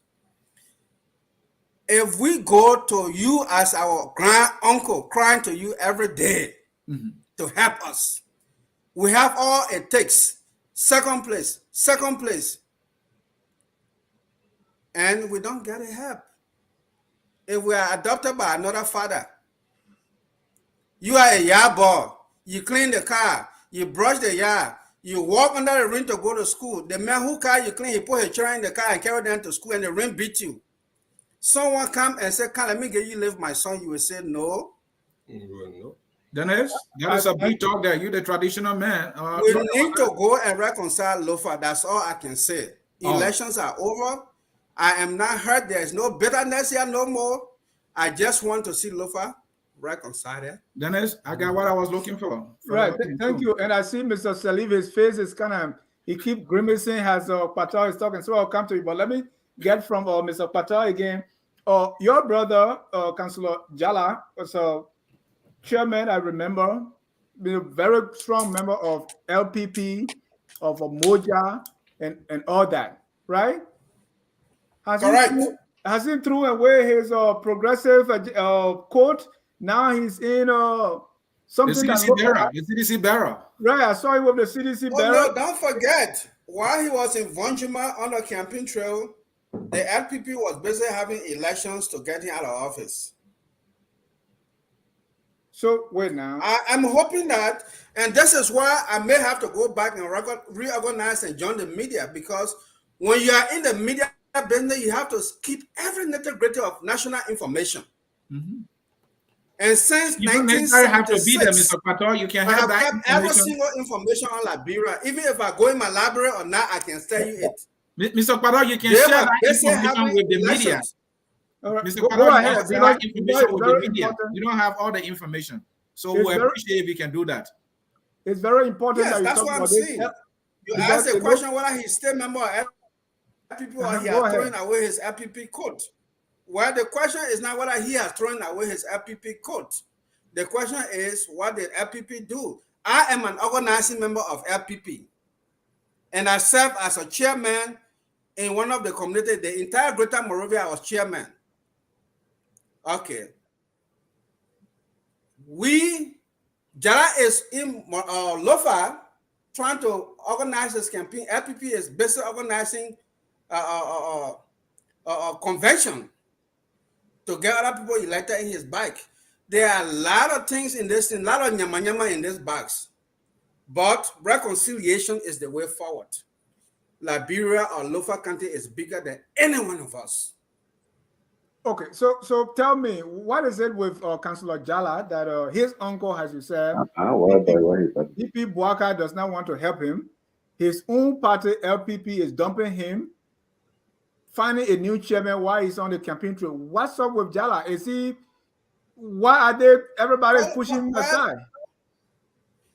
Well, if everybody is pushing him aside, you can see the number of people that have come to his aid. Look at the videos since this campaign began, whether from 2011, whether from 2014, whether from 2020, whether 2022. Go back to Lofa and see every single district and clients in Lofa today. Everywhere there is celebration. And the crowd are just tsunami. Not a single district in Lofa County today is not having a platform set up with celebration. So your delay, your denial, your backstabbing, your pulling table or chair from under you, doesn't, maybe God had this arranged for a particular time where it will go big. That's all I can say. Maybe he had gotten the 2011, it will be small. 2014 would have been small. But he got it in 2022. And mind you, there are still the same people who've been fighting. You know, you don't do kindness of people, you come in the public space and mention it. But if I were to write my book and release it, some of the names and some of the stark reality letters that we have written for them for greener pasture, and we put it in that book, Liberian people will run away. They will be scared they will be afraid of Liberians.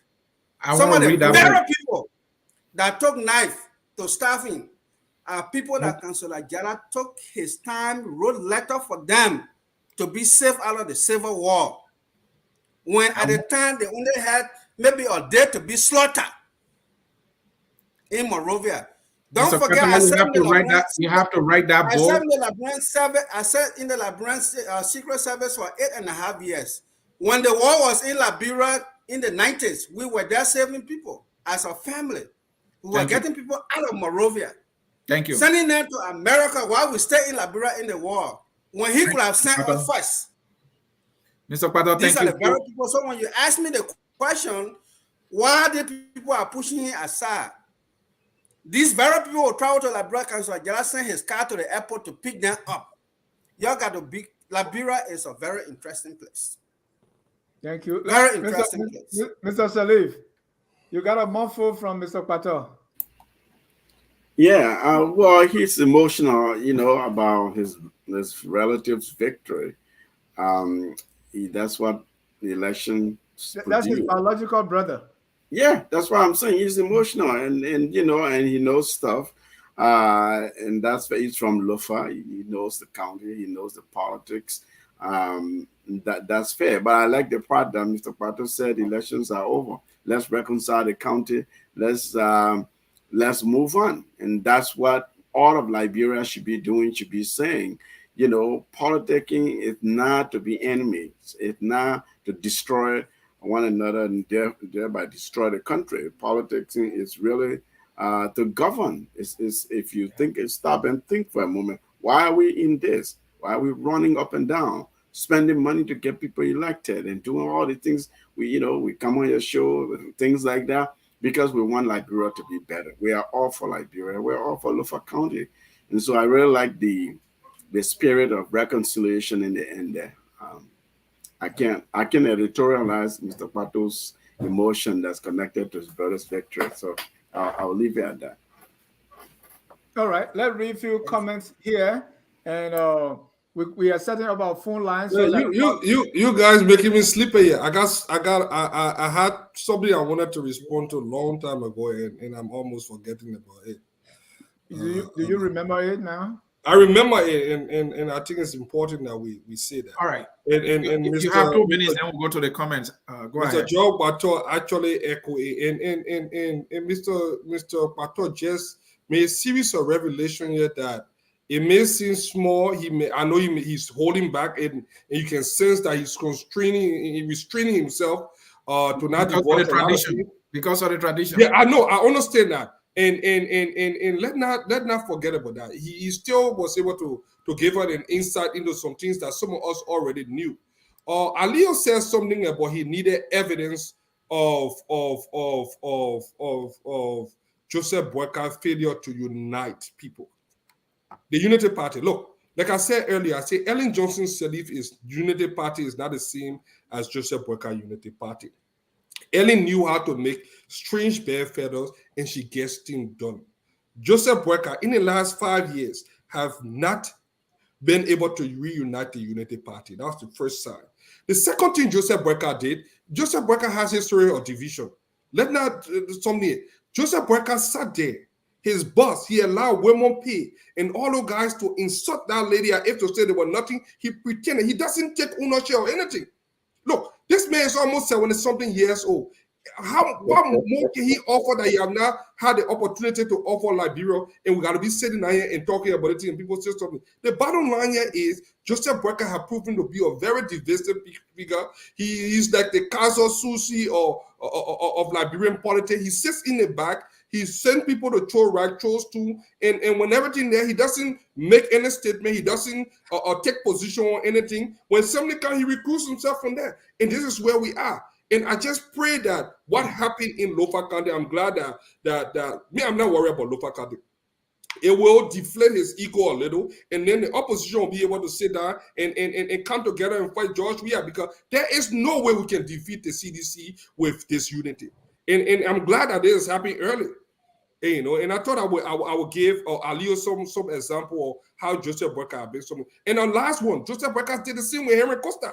When Costa started to install Cummings and made all these nefarious allegations against him, he didn't say nothing. And what happened? The CPP crashed on his lap. He still called Cummings my swine every day, and nothing happens.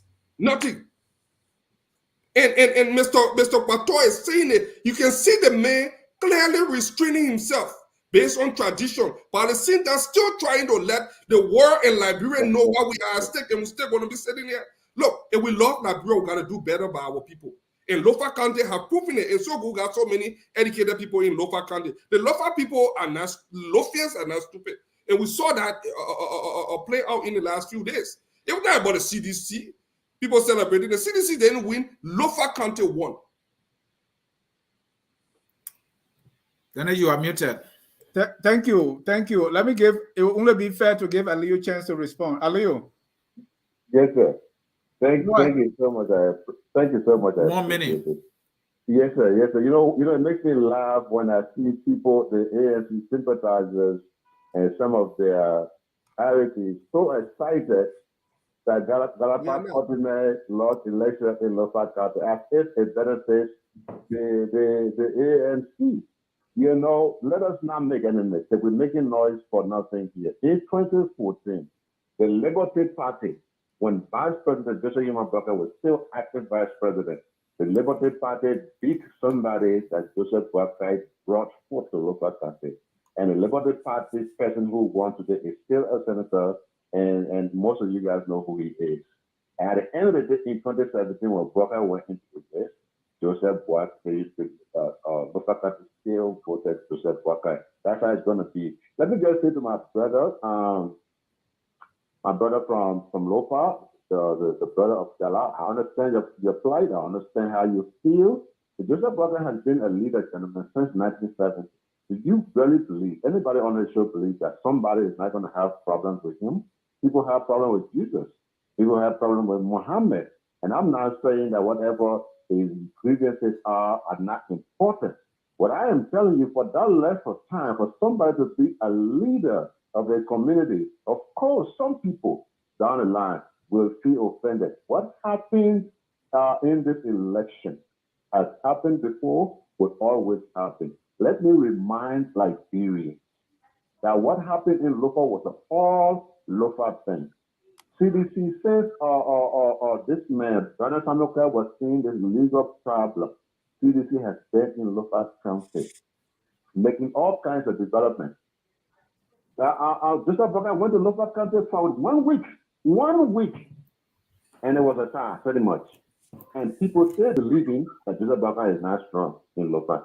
Let them keep dreaming about that, but I can tell everybody one thing. And when it comes to one Lofian, whether it's Joseph Boakai, whether it's somebody else who represents Lofa Country, the entire Lofa Country will put all their grievances aside, like the brother in studio. He will put everything aside and he will put his weight behind Joseph Boakai. If you want to challenge me, ask me. Thank you, Aliyu. It's time to take some calls here. We already have people lined up here.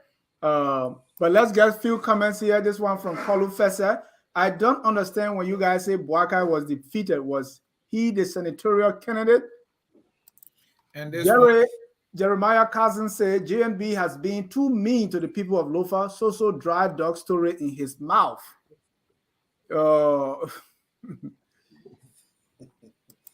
Jerry also said, I think the CDC was very strategic in the Lofa County senatorial election. And this one from Patrick Kennedy, CDC Where's Buka Dance? Congratulations, Councilor Jalla. Gretchen Kennedy, Cummings refusing to come to the table with other party fails the CPP. Cummings' desperation to be president, whereas the Liberian who doesn't know him wants to be president at all costs. Nonsense. Still, Desmond Finley is asking how many parties have Mr. Patel been in, or Councilor, that is Councilor Jalla. Henrietta Morgan, we keep pushing reconciliation and stabbing each other on the back because of power. Hate is too much of a burden to carry. Livingston says, stop promoting your brother, Mr. Patel. And this one from Dr. Pajibo, could one implication of the results of the election be reverting to the underlying principle of opposition unity and the need for the CPP to regroup? I am thinking aloud. George Toto, LPP will be strong. George Patel, Councilor Jalla will come back home. Eleanor Davis here, have Honorable Jalla ever been threatened by CDC after firing him if he doesn't accept the endorsement? That's it. Oh, UJ, you know that person, right? Yeah, that's mine. Maria June, my nephew, who is the chief in Johnstown, Lofa County, told me that the Unity Party gathered boys together to throw stones at Koluba's car and pretend to be CDC just to destroy the image of CDC. Murphy Deco writes. Go ahead, Dennis. No, go ahead. That was all right. Let me read mine. Murphy Deco writes, as we speak, NEC is yet to update her website with the election results. The website is still empty. Absa CDC will win easily in 2023, one round. I think he heard Mr. Cooney saying that. Julius Van, we are not coming together. Let Cummings go wrong by himself. Well, those are a few of your comments. At this time, we're going to go to our phone lines. And but before we even go to our phone lines, Admin, you were smiling throughout. Just 30 seconds. Your reaction to the comments. to the comments. No. I mean, I know. Like I said earlier, people are. This is very contextualized. The comments, no particular single thread that one can run with, right? But the big picture sense that I took away from that was, people want people to be united in terms of the CP on the CPP side. If somebody says, okay, let Cummings go round all by himself, the realist may be saying that out of frustration. Somebody says Mr. Barker has been mean to the people of Lofa. If that person has factual information, if that is, the prevailing perception of him in Lofa, they may know more. Again, that to me sounds like they're trying to say he needs to do more. So that also shows that people have been very engaged, both in the electoral process back home and the discussion here on the show. Thank you. Miriam Hill say ABC. Massa Connor say ANC strong. Ambassador Ellen Mitchell Cummings will be our next president. Musa V. Willie, the groundbreaking ceremony was a wrong political strategy. In the middle of a heated campaign, why are you breaking ground in an area where your opponent is painting and dedicating buildings anyway? And then this last one from Emmanuel Koroma. For me, I have a serious problem with NEC for the wrong calculations. We need to do the right things all the time. I'm not in favor of any party, but the right things needs to be done. Those are a few of your comments. Let's go to the phone lines. And the first one here is Mr. Evis Morris. Evis has been a very regular caller here. We appreciate you, Evis. Evis, go ahead. You are live. Thank you, Mr. Jalla. I just want to get straight to the point today. The JMB man always sound like I against him. But let me just say, people that come on the platform, like Mr. Kamara, always praising JMB. What has he done lately for the people of Lofa County? I think one of the other people said it in the comments. What has he done lately? This is a man who has never individually ran for any political party in Liberia and won. He piggybacked on Ellen Johnson Sirleaf to become vice president. He never ran for representative, never ran for senator. So what political clout does he have? Because he had vice presidential position for 12 years and he ran for president. That means that he's the godfather of Lofa. Don't forget, George, we have a lot of Lufthansa in his government. People like Fala, people like Thomas, people like Koji, people like Morva that got clout in Lofa County as well. So I try hearing this nonsense about Joseph JMB being the godfather of Lofa. Anybody here raise up the person who will win election. Let's not play that whole game. And I just want to make this clear to everybody on the platform. Don't forget, in my country, you saw Sam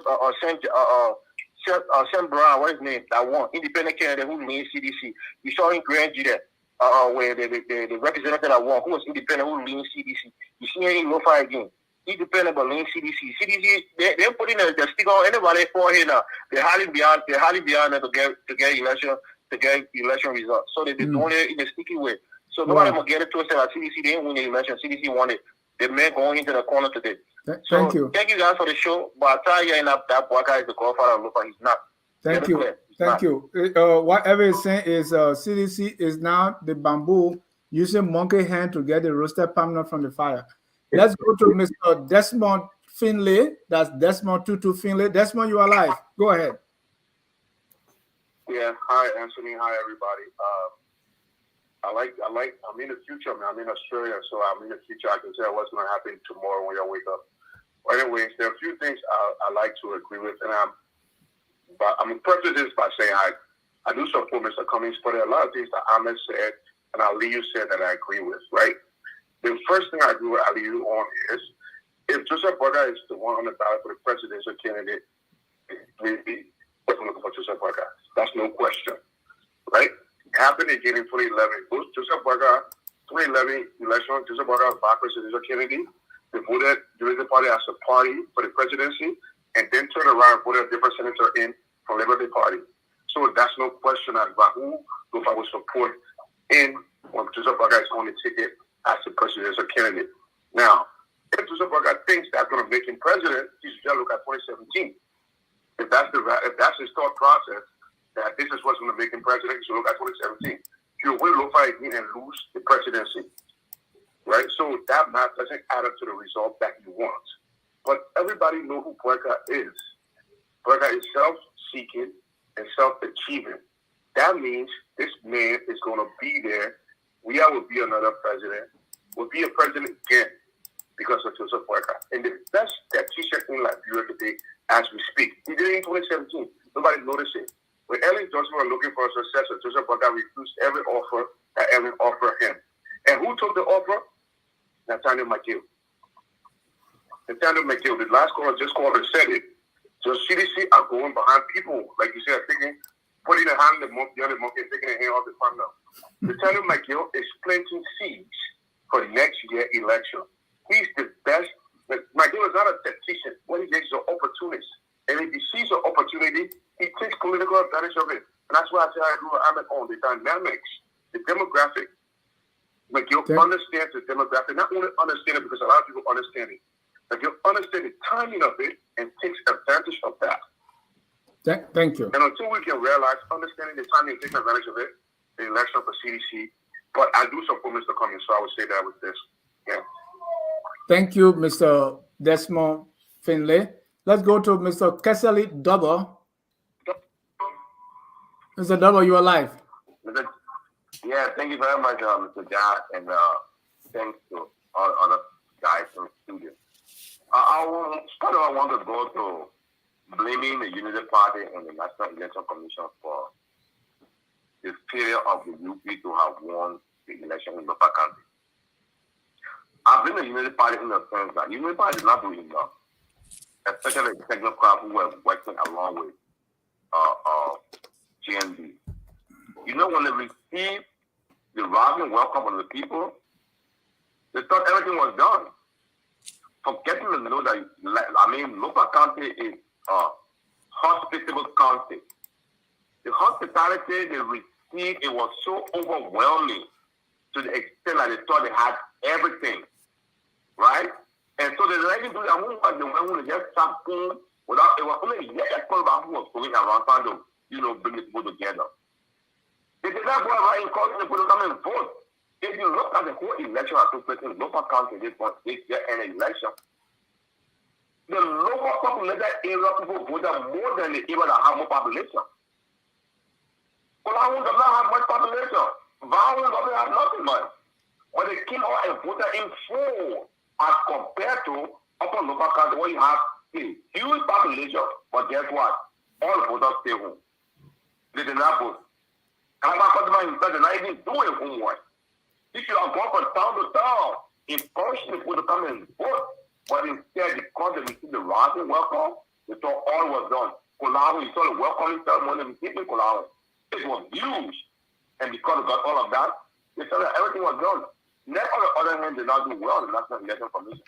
Up to present as we speak, the NEC is yet to tell us from which district, who won which district, who won this, who won that. Go on the website. They told us to check the website. Up to present, NEC has no information on their website. Like the guy was saying, the first information they posted when we started running around behind it yesterday, they put it down. All the information was messed up. And I have sent this warning, I'm sending it again. If nothing is done with the NEC, come 2023, you'll be trouble in Liberia. These are just one by-election. We're having one county. Representative election, we kind of a mistake coming in. The mistakes are way too huge. To be coming out of just one county, one single county, it cannot handle. What about the entire country where you have 15% vie for the senatorial seat, you have the presidency, you have representatives all running for the seat, you're going to be chaos. Thank you. Even if I need to put all in order, we need to work. And this is just a string to tell us that we have a lot to do. We can't allow the people, because people are saying that Georgia is not doing well, and we just mind that and just ride on it. And to my ANC brother, just stop dreaming. The ANC and the Unity Party are not going to go together. Because what some of us see in the future is that the CDC and the ANC are going to merge. And therefore, we don't want to put our heart on such people. Thank you. And that is the same thing they're saying, right? They said during the court case, you were with the government with Serena Sifa. So it's payback time. No, I was. All right, thank you. We didn't do it as well. That constitution says. Thank you. Thank you. We'll take our last comment here, but let me read, our last call here from Mr. Dan. This one from Hassan Fadiga, that's the twin brother of Hussein Fadiga. He said, it is the false sense of entitlement Bouaka subscribed to destroy the CPP. Gaia Reed, Bouaka is ashamed to face coming because of his covert plans with Euros on the framework document lies. Joseph Conto, Mr. Dennis Jab, Mr. Bouaka said in his press conference right after the Supreme Court ruling that Mr. Cummings wasn't part of those he considered his friends. Sua Mapu, no, they will always debunk the fact like Mr. Ansony Sieh is saying right now. Why should Bouaka face anything? Yes, Mr. Sieh, you guys are so telling. All your layers are coming off. ANC partisan and you can shake it off. Mr. Sieh, once again, you're being called ANC partisan and all we are being called ANC partisan. Dennis, the statement that Mr. Bouaka said that Cummings is not one of those persons he will consider friend is false. That is taken out of context, and we need to make that clear. Talking about Mapu or Swa Mapu or Macra Mapu Dyson, Dennis, you know we're in this business. They call me sedition. They call me ANC person. I don't know. I wear all the hats, right? And I love it. If I'm ANC, bring it on. If I'm CDC, bring it on. I'm everybody. What's wrong with that? Right. Why are you? Thank you. Let's take our last caller here. Nancius Dan, is that the name? Your name and where you calling from? Brother Dennis, I'm hearing you. Yeah, I'm calling from Freakley, Minnesota, and my question is going to my handsome brother Hassan sitting there. My question is going to him. What's your name, please? My name is Precious, and my brother Hassan sitting right there. Okay, go ahead, Precious, and lower the volume of the show you're watching because there's a feedback in the background. Yeah. Let me. Brother George, thank you so much for holding your peace. That's what we're suffering with today, we Liberians, because we have no respect for our elders. I like what you just did, because they're trying to push you so you can vomit everything about local country. But I like the way you hold your peace and you telling the people, yes, Mr. Bouaka did this, Mr. Bouaka did that. But with your tradition and culture, you don't want to blast the old man. Just keep it like that. We Liberians need to hold together and learn to respect each other. That's the only way that country is going to be straight. We're talking about Opon, you're talking about CDC. What Opon has delivered for us? We thought Opon was going to do better. We put our heart on, we pull ourselves out. Where we are today, if we don't censor on the part out of 100 people in that draw, no food can be on the table. The people are there crying. Then you're talking about Mr. Bouaka. Yeah, myself, I'm not a big fan of Bouaka. But I think that the only man we can put our basket behind now to kind of push him Mr. Arizona Kuman to see what best our country can bring for us. So, Mr. Dennis Josh, thank you. I always follow your show. I like the way you're respectful. I like the way you present things. There are some people that can come on your show. They can be rude to you. They can hurt you. But I like the way you can compose yourself. And thank you, all of you. My brother has something there. Thank you so much, and may God bless all of you. And before you go, the Bible said the truth will set us free. You telling this man should not tell the truth? He opened the window. We saw all the things in the closet already. The Bible will set us free, but we need to pray. We just lack of respect. We don't support each other. We just don't support each other. That's the problem we have. We don't support each other. Thank you, Precious. Jesus Christ was younger, but he spoke directly to the Pharisees. He even whooped some of them in the church. So I don't know what you're talking about. Let's talk the truth. But then you see it, I can follow you right here in Minnesota. When you told me, I won't go the last time I was there. I can follow you. But Dennis is my favorite. I'm sorry to say it. I'm jealous. I'm jealous. You know? Look at me, handsome looking one, Dennis. Then you go to Dennis. And you look at him back, and he was standing around and said, I'm sorry. Thank you, Precious. Let's take thank you. Let's take the very last caller here. Is that Ibrahim Kone? Yes. Good evening to the panelists. Hello, Mr. Dennis. Hello, sir. Thank you for coming. Yeah, all right. You're live. Yeah, I mean, this is the first time calling on your show. I'm Abraham V. Kone. Actually, I've been listening to the deliberations and the analysis, and indeed, a lot of educated things have been said, actually. But, the notion, I listened to my dear brother Fatiga, and he keep pounding this situation that Lofa will come home to opposition. I beg to differ with that analysis.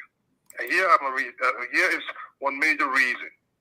You got to understand how the CDC government is empowering Lofians, younger generation Lofians. And not only empowering them, but they are going back home and impacting the Lofa society. Now, how can this impact not you things?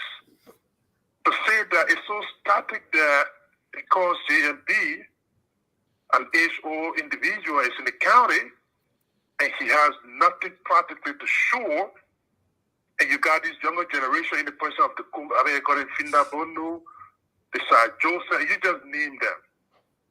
This government is impacting them, and they are constantly visiting their home. They are identifying with the society. How can this not you resolve for CDC? And you're talking about they will just come back home like that? I beg to differ, my dear brother Fatiga. Can I say something? Yeah, let him finish. You were coming. Thank you, Mr.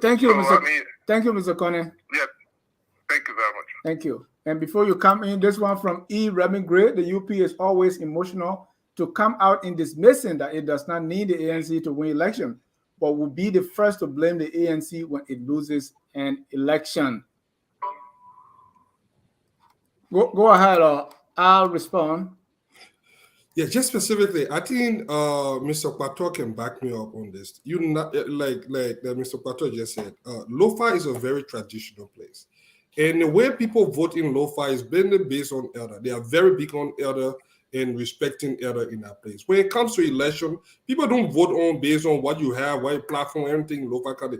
Lofa County is strictly traditional. Wherever the elder go, most people will go there. And it will not change. No matter, even the Finna Bono. Look, we saw when Gafan wanted to run on the ticket of United Party, the minute Joseph Boyka sat foot in that race, it was done for him.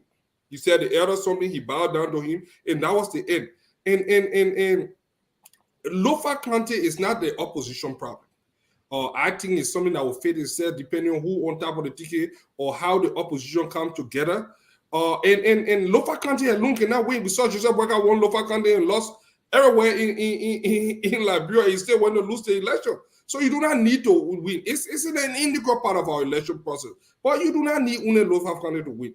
And, we need Lofa County, but you cannot just win an election based on Lofa County. So if the ANC, if the CDC thinks that because Jefferson Koshi, Fina Bono, and all those young people from there, when push comes to shove, those young people not going against the elder in Lofa County. They will not even dare step foot there.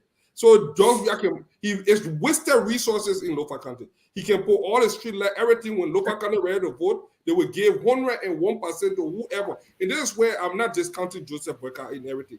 I'm just frustrated at the point that this old man have this entitlement mentality and he doesn't reach across the aisle. I think this man has reached the point that he should be kingsmaker. He should be finding the next president of Liberia or a young, vibrant person that will be able to take on George Weah. And still, this man is 78-year-old. That's the age we know on paper. He should be more than that.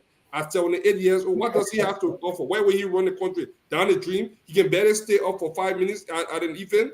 I mean, that's serious here, man. Thank you. Now, my last question that I want us to conclude with here is the implication of 2023. Is the result in Lofa telling us something about 2023?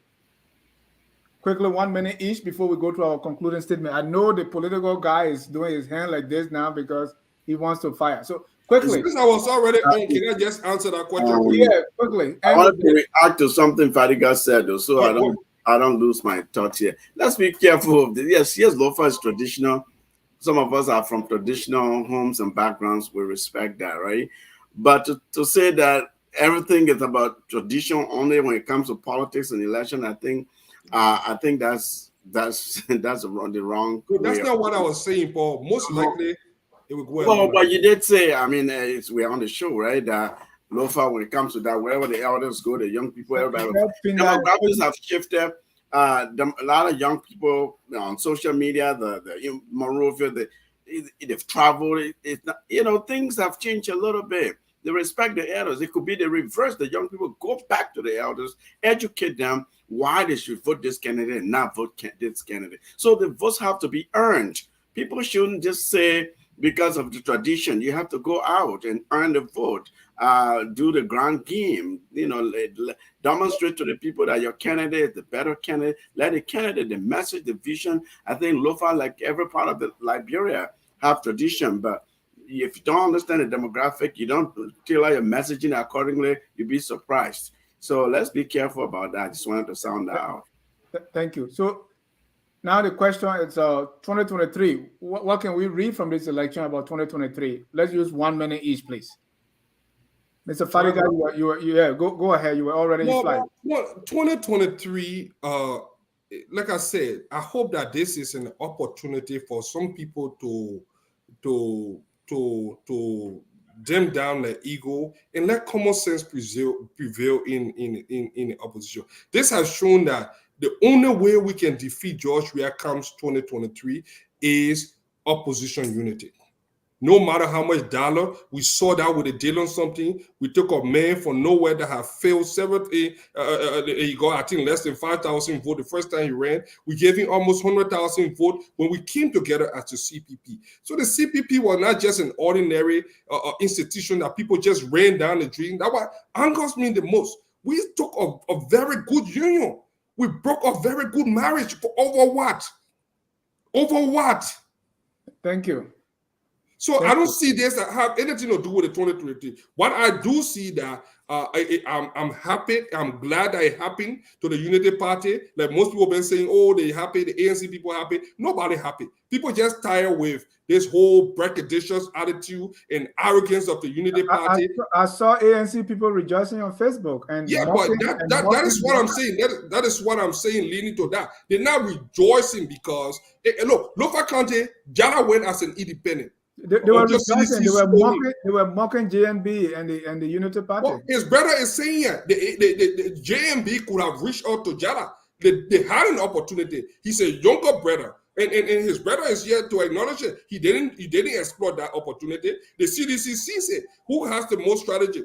The CDC. So we can go around blaming people in something. Let the Unity Party own up to the mistake. They did it with Josephine Francis. They did it with Taylor Ure. They continue to put a bad candidate that can win election. They're not reaching across the aisle. It's time for them to come back because we saw them win when they were with the CDC. With the CPP. Are you prepared to admit that the ANC is celebrating?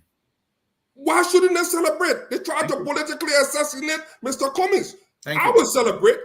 Thank you. They were a bad union. They didn't fight fair.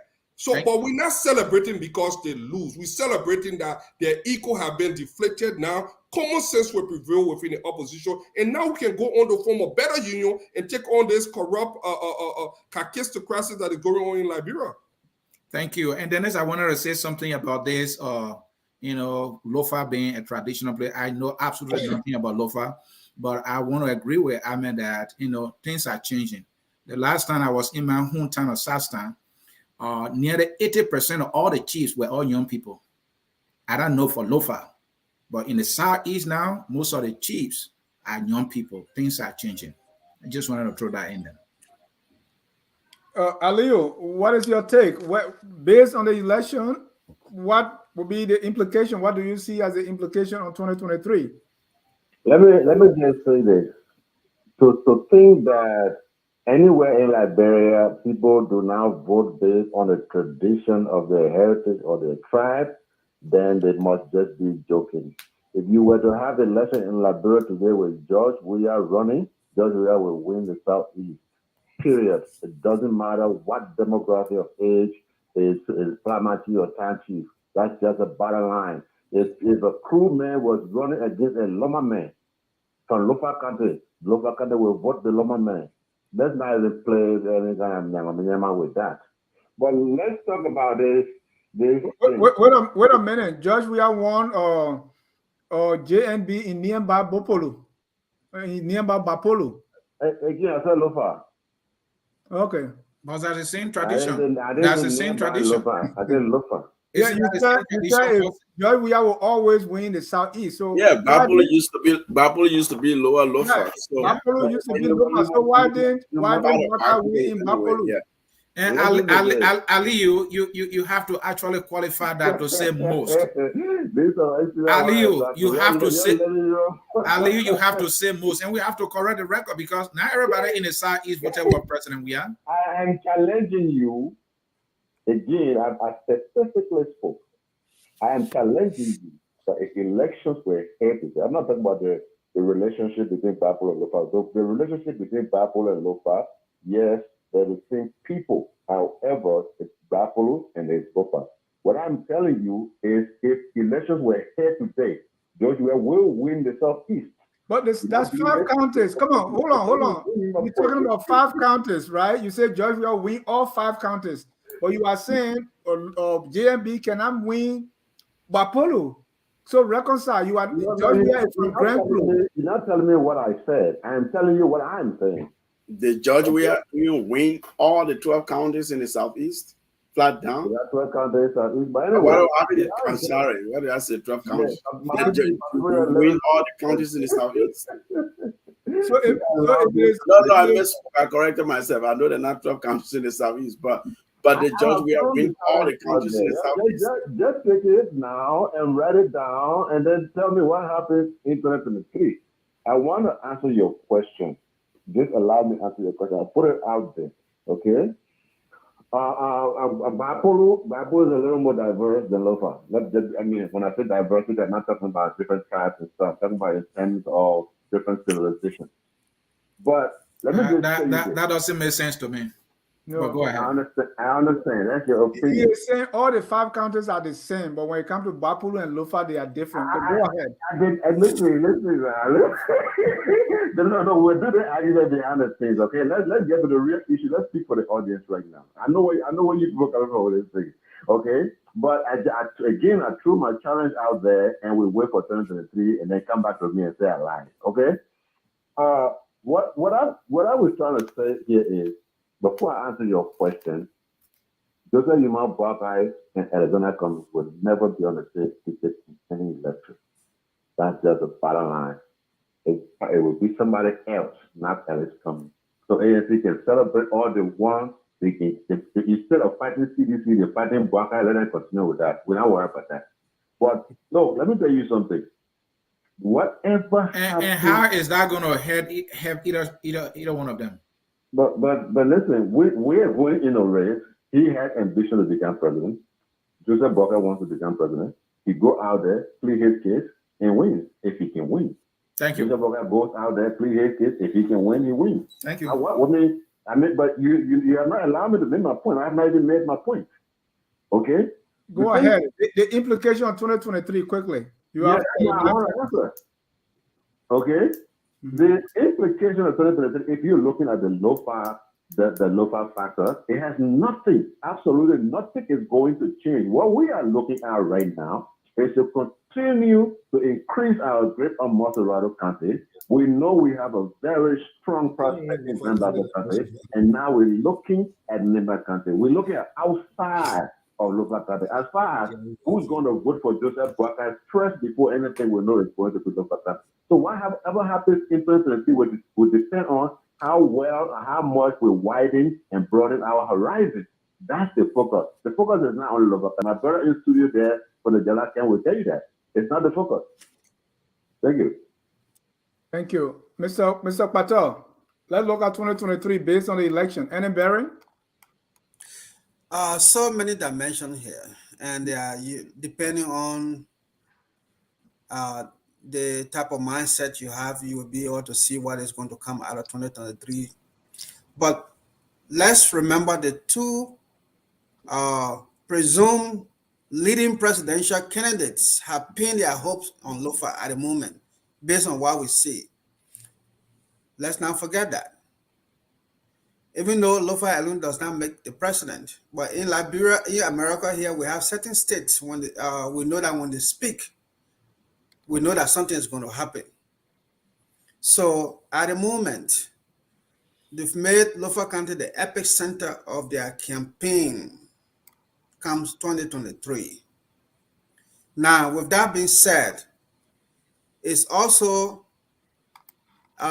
easier to see or to say, or without saying, that depending on what happens, the way each of the two presumed leading presidential candidates 2023 will treat the Lofa County Senatorial election will lay the basis as a safe pillow to heaven for their bid. That's one way I want to dissect and digest the whole 2023. Because right now, we have 78,000 congratulatory messages coming to Councillor Jalla, and I'm tracking everything down. Then you have talk show hosts that preach for Ambassador Boakai, who are promoting fire to be ignited in Lofa. Okay. Now, like one of our speakers here said, I think it's Fatiga, when you are an elder and you see something happening that is not right, step in. I can't sit for my nephew or my son to insult my next door neighbor who is an adult equal to me. That's very important. The very time a talk show host gets on that show and insult comments or the peer or presidential figure, we should say something about it behind closed door. It shouldn't happen. There are so many ways to send messages out. You can communicate. You don't have to denigrate. You don't have to insult. You don't have to curse. Whether it's someone that did it to Boakai or coming, it should stop moving into 2023.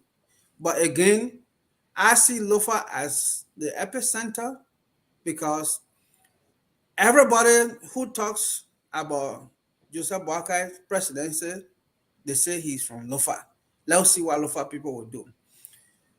President Weah has said also, or not said, he's also promoting his candidacy as the way how you see him operating in Lofa. Now, if he decides, if Uncle Joe Boakai decides to ignite this fire, trust me,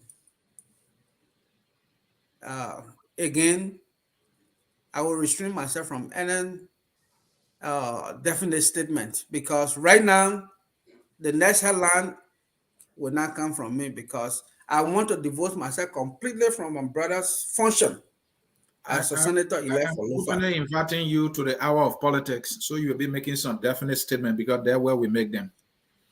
I will make that in my own name at that time. But that's what I want. As of the day this man is inducted, I'm done. Lofa people will have to deal with their senator.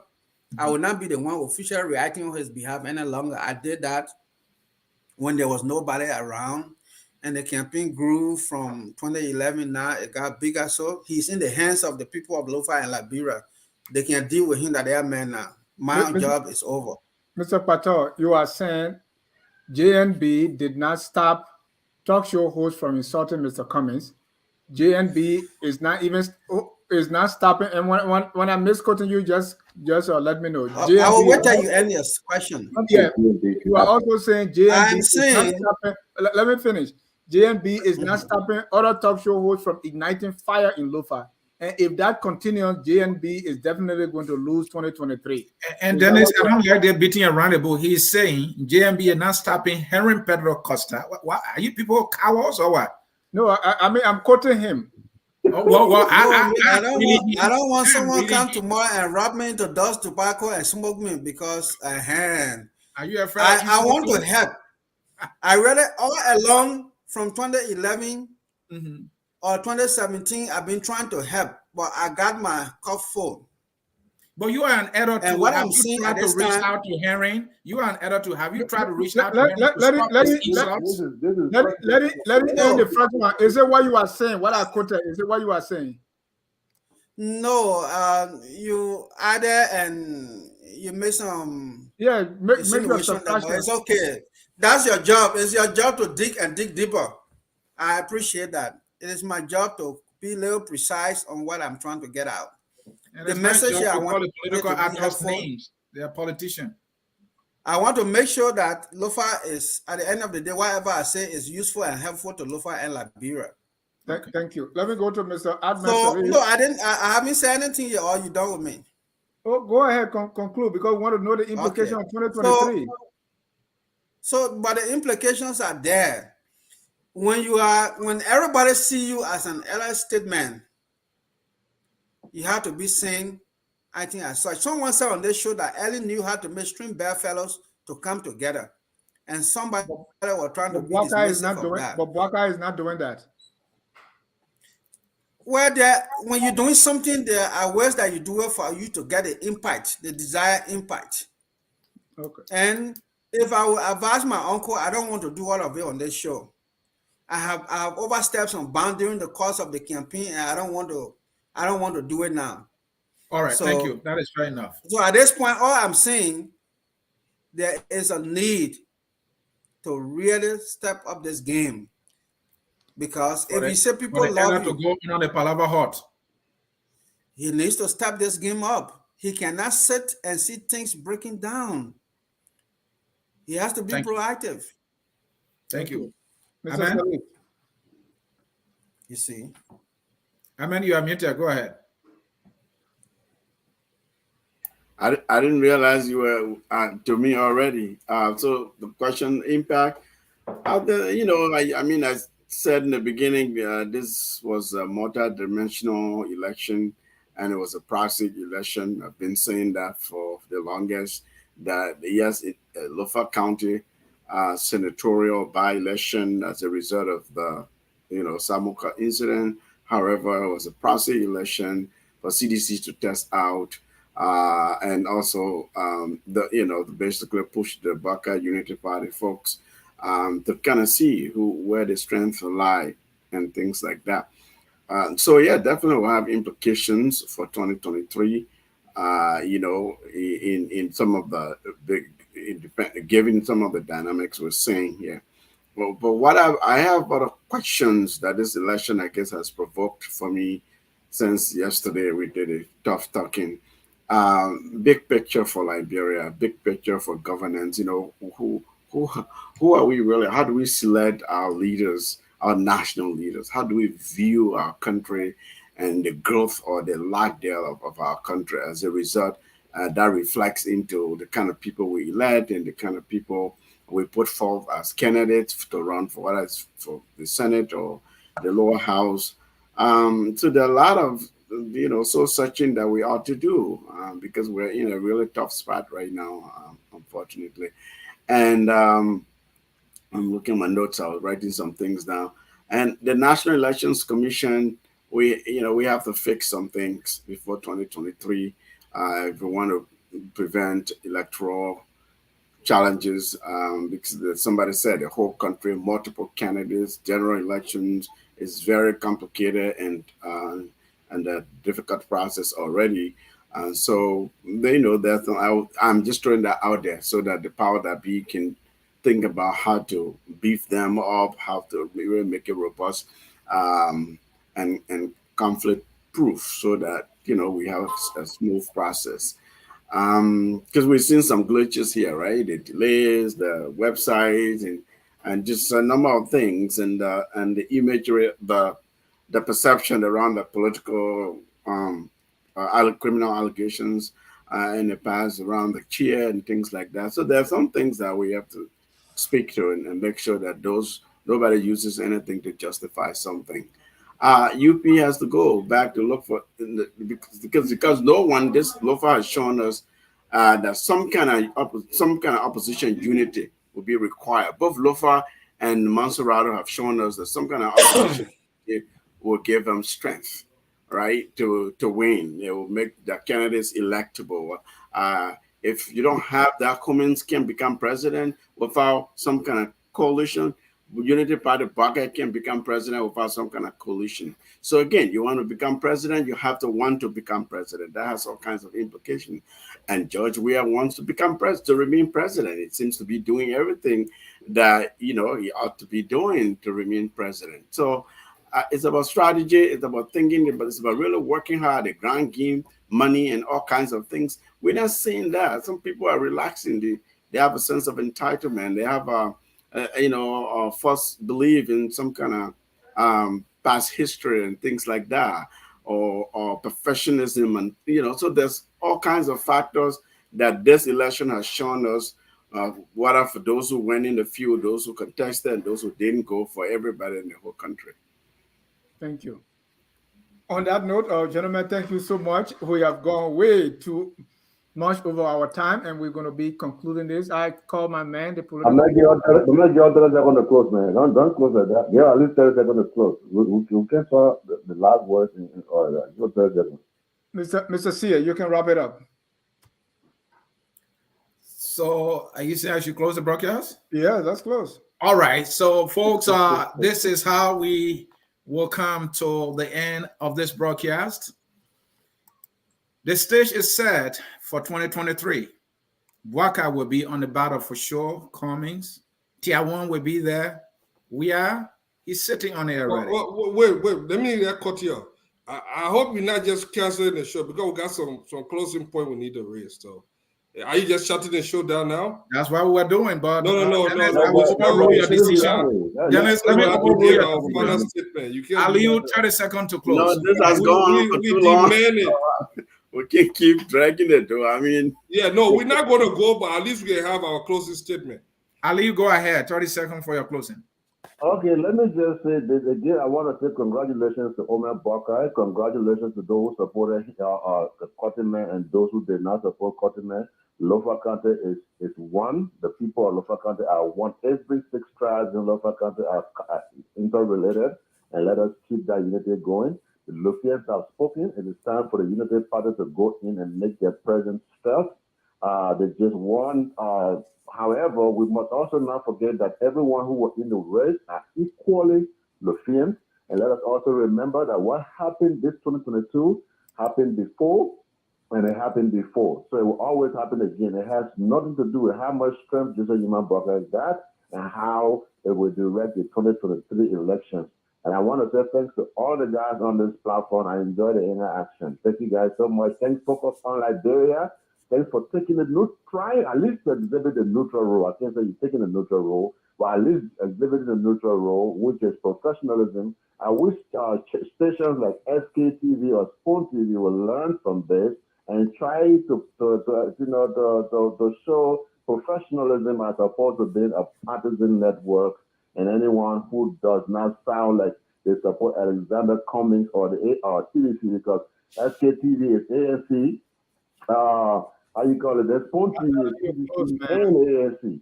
So we hope they can take some stand and at least pretend to be neutral and start spoiling the media industry. Thank you so much. Thank you. Thank you.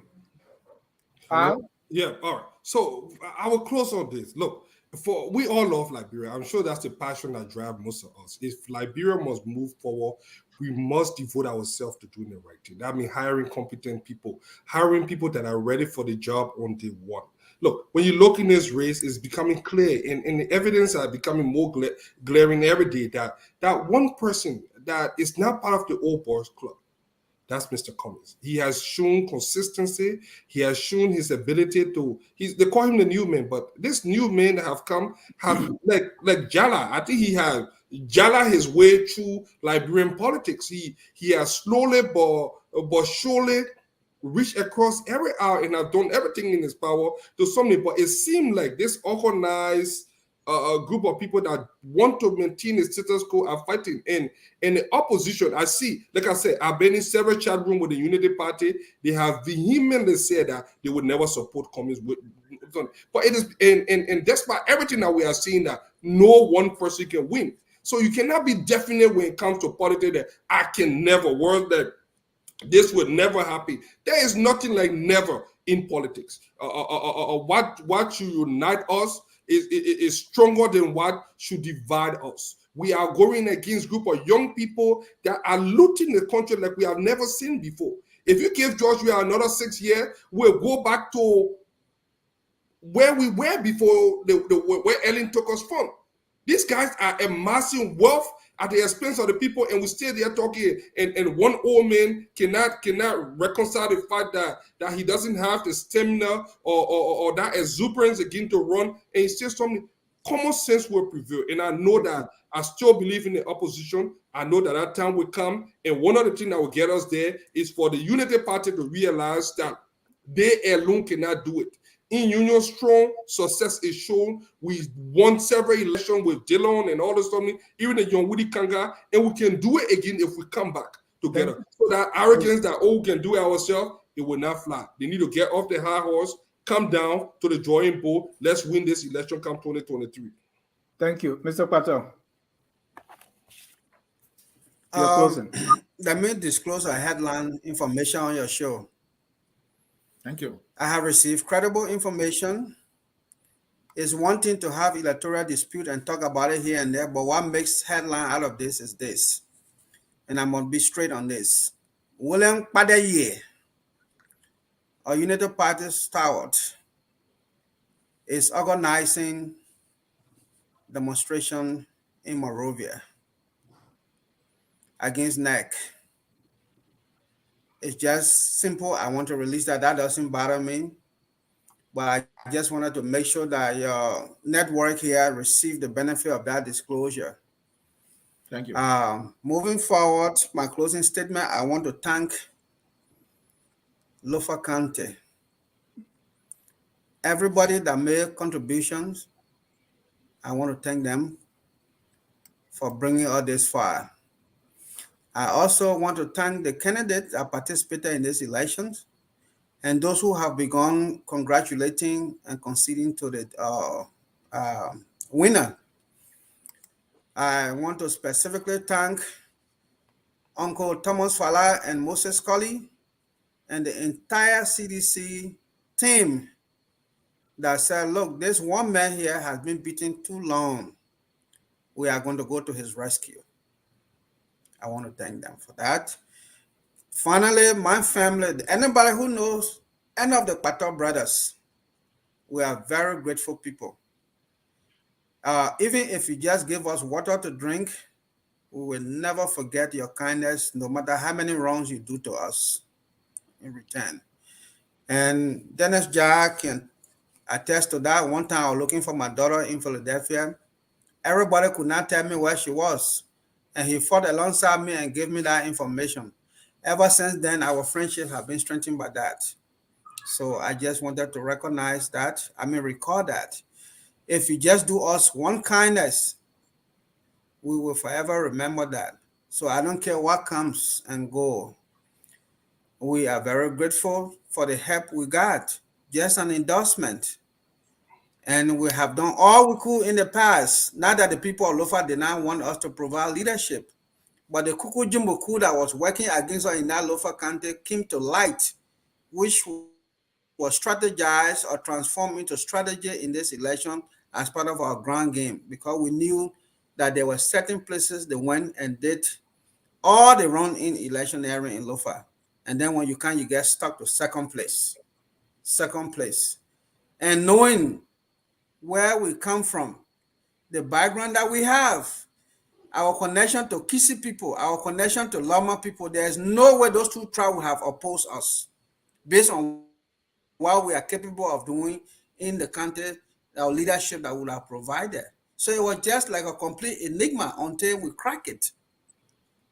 So I, again, want to be thankful and never overlook anything more beyond that, because you never tell when God will call his number to say it's your time.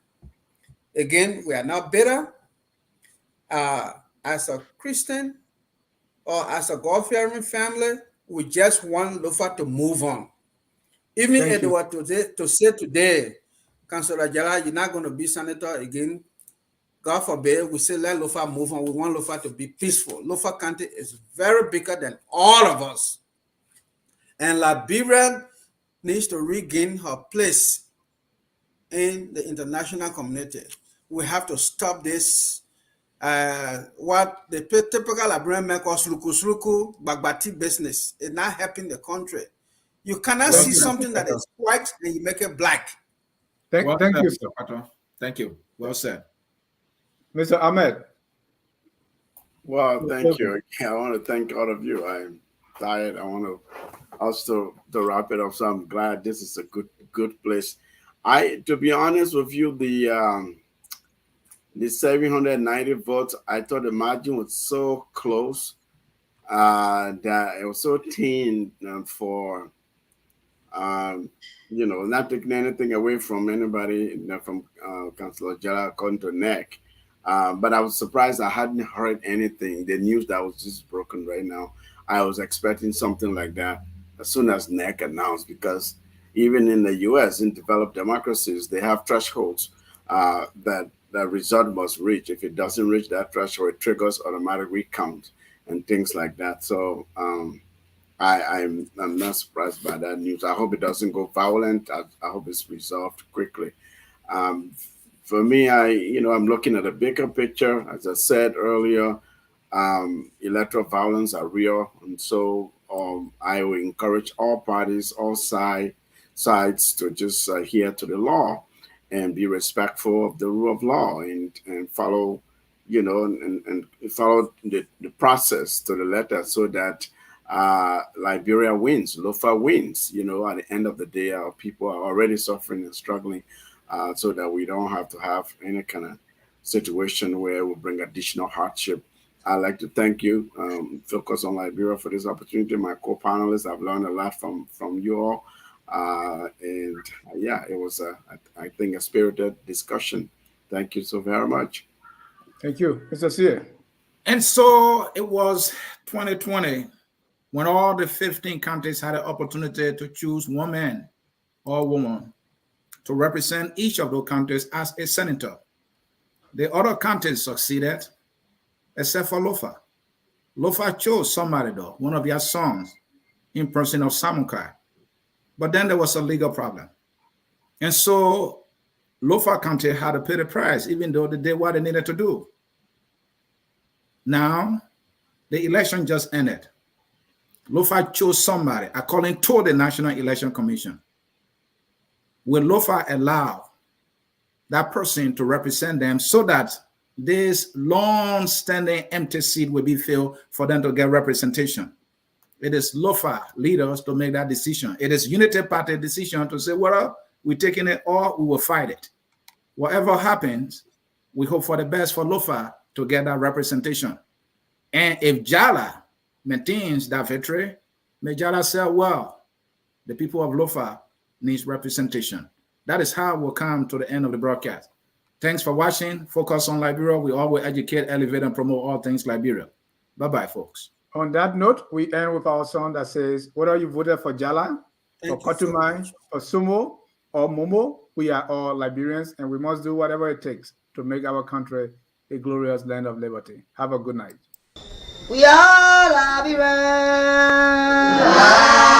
Liberia is our home.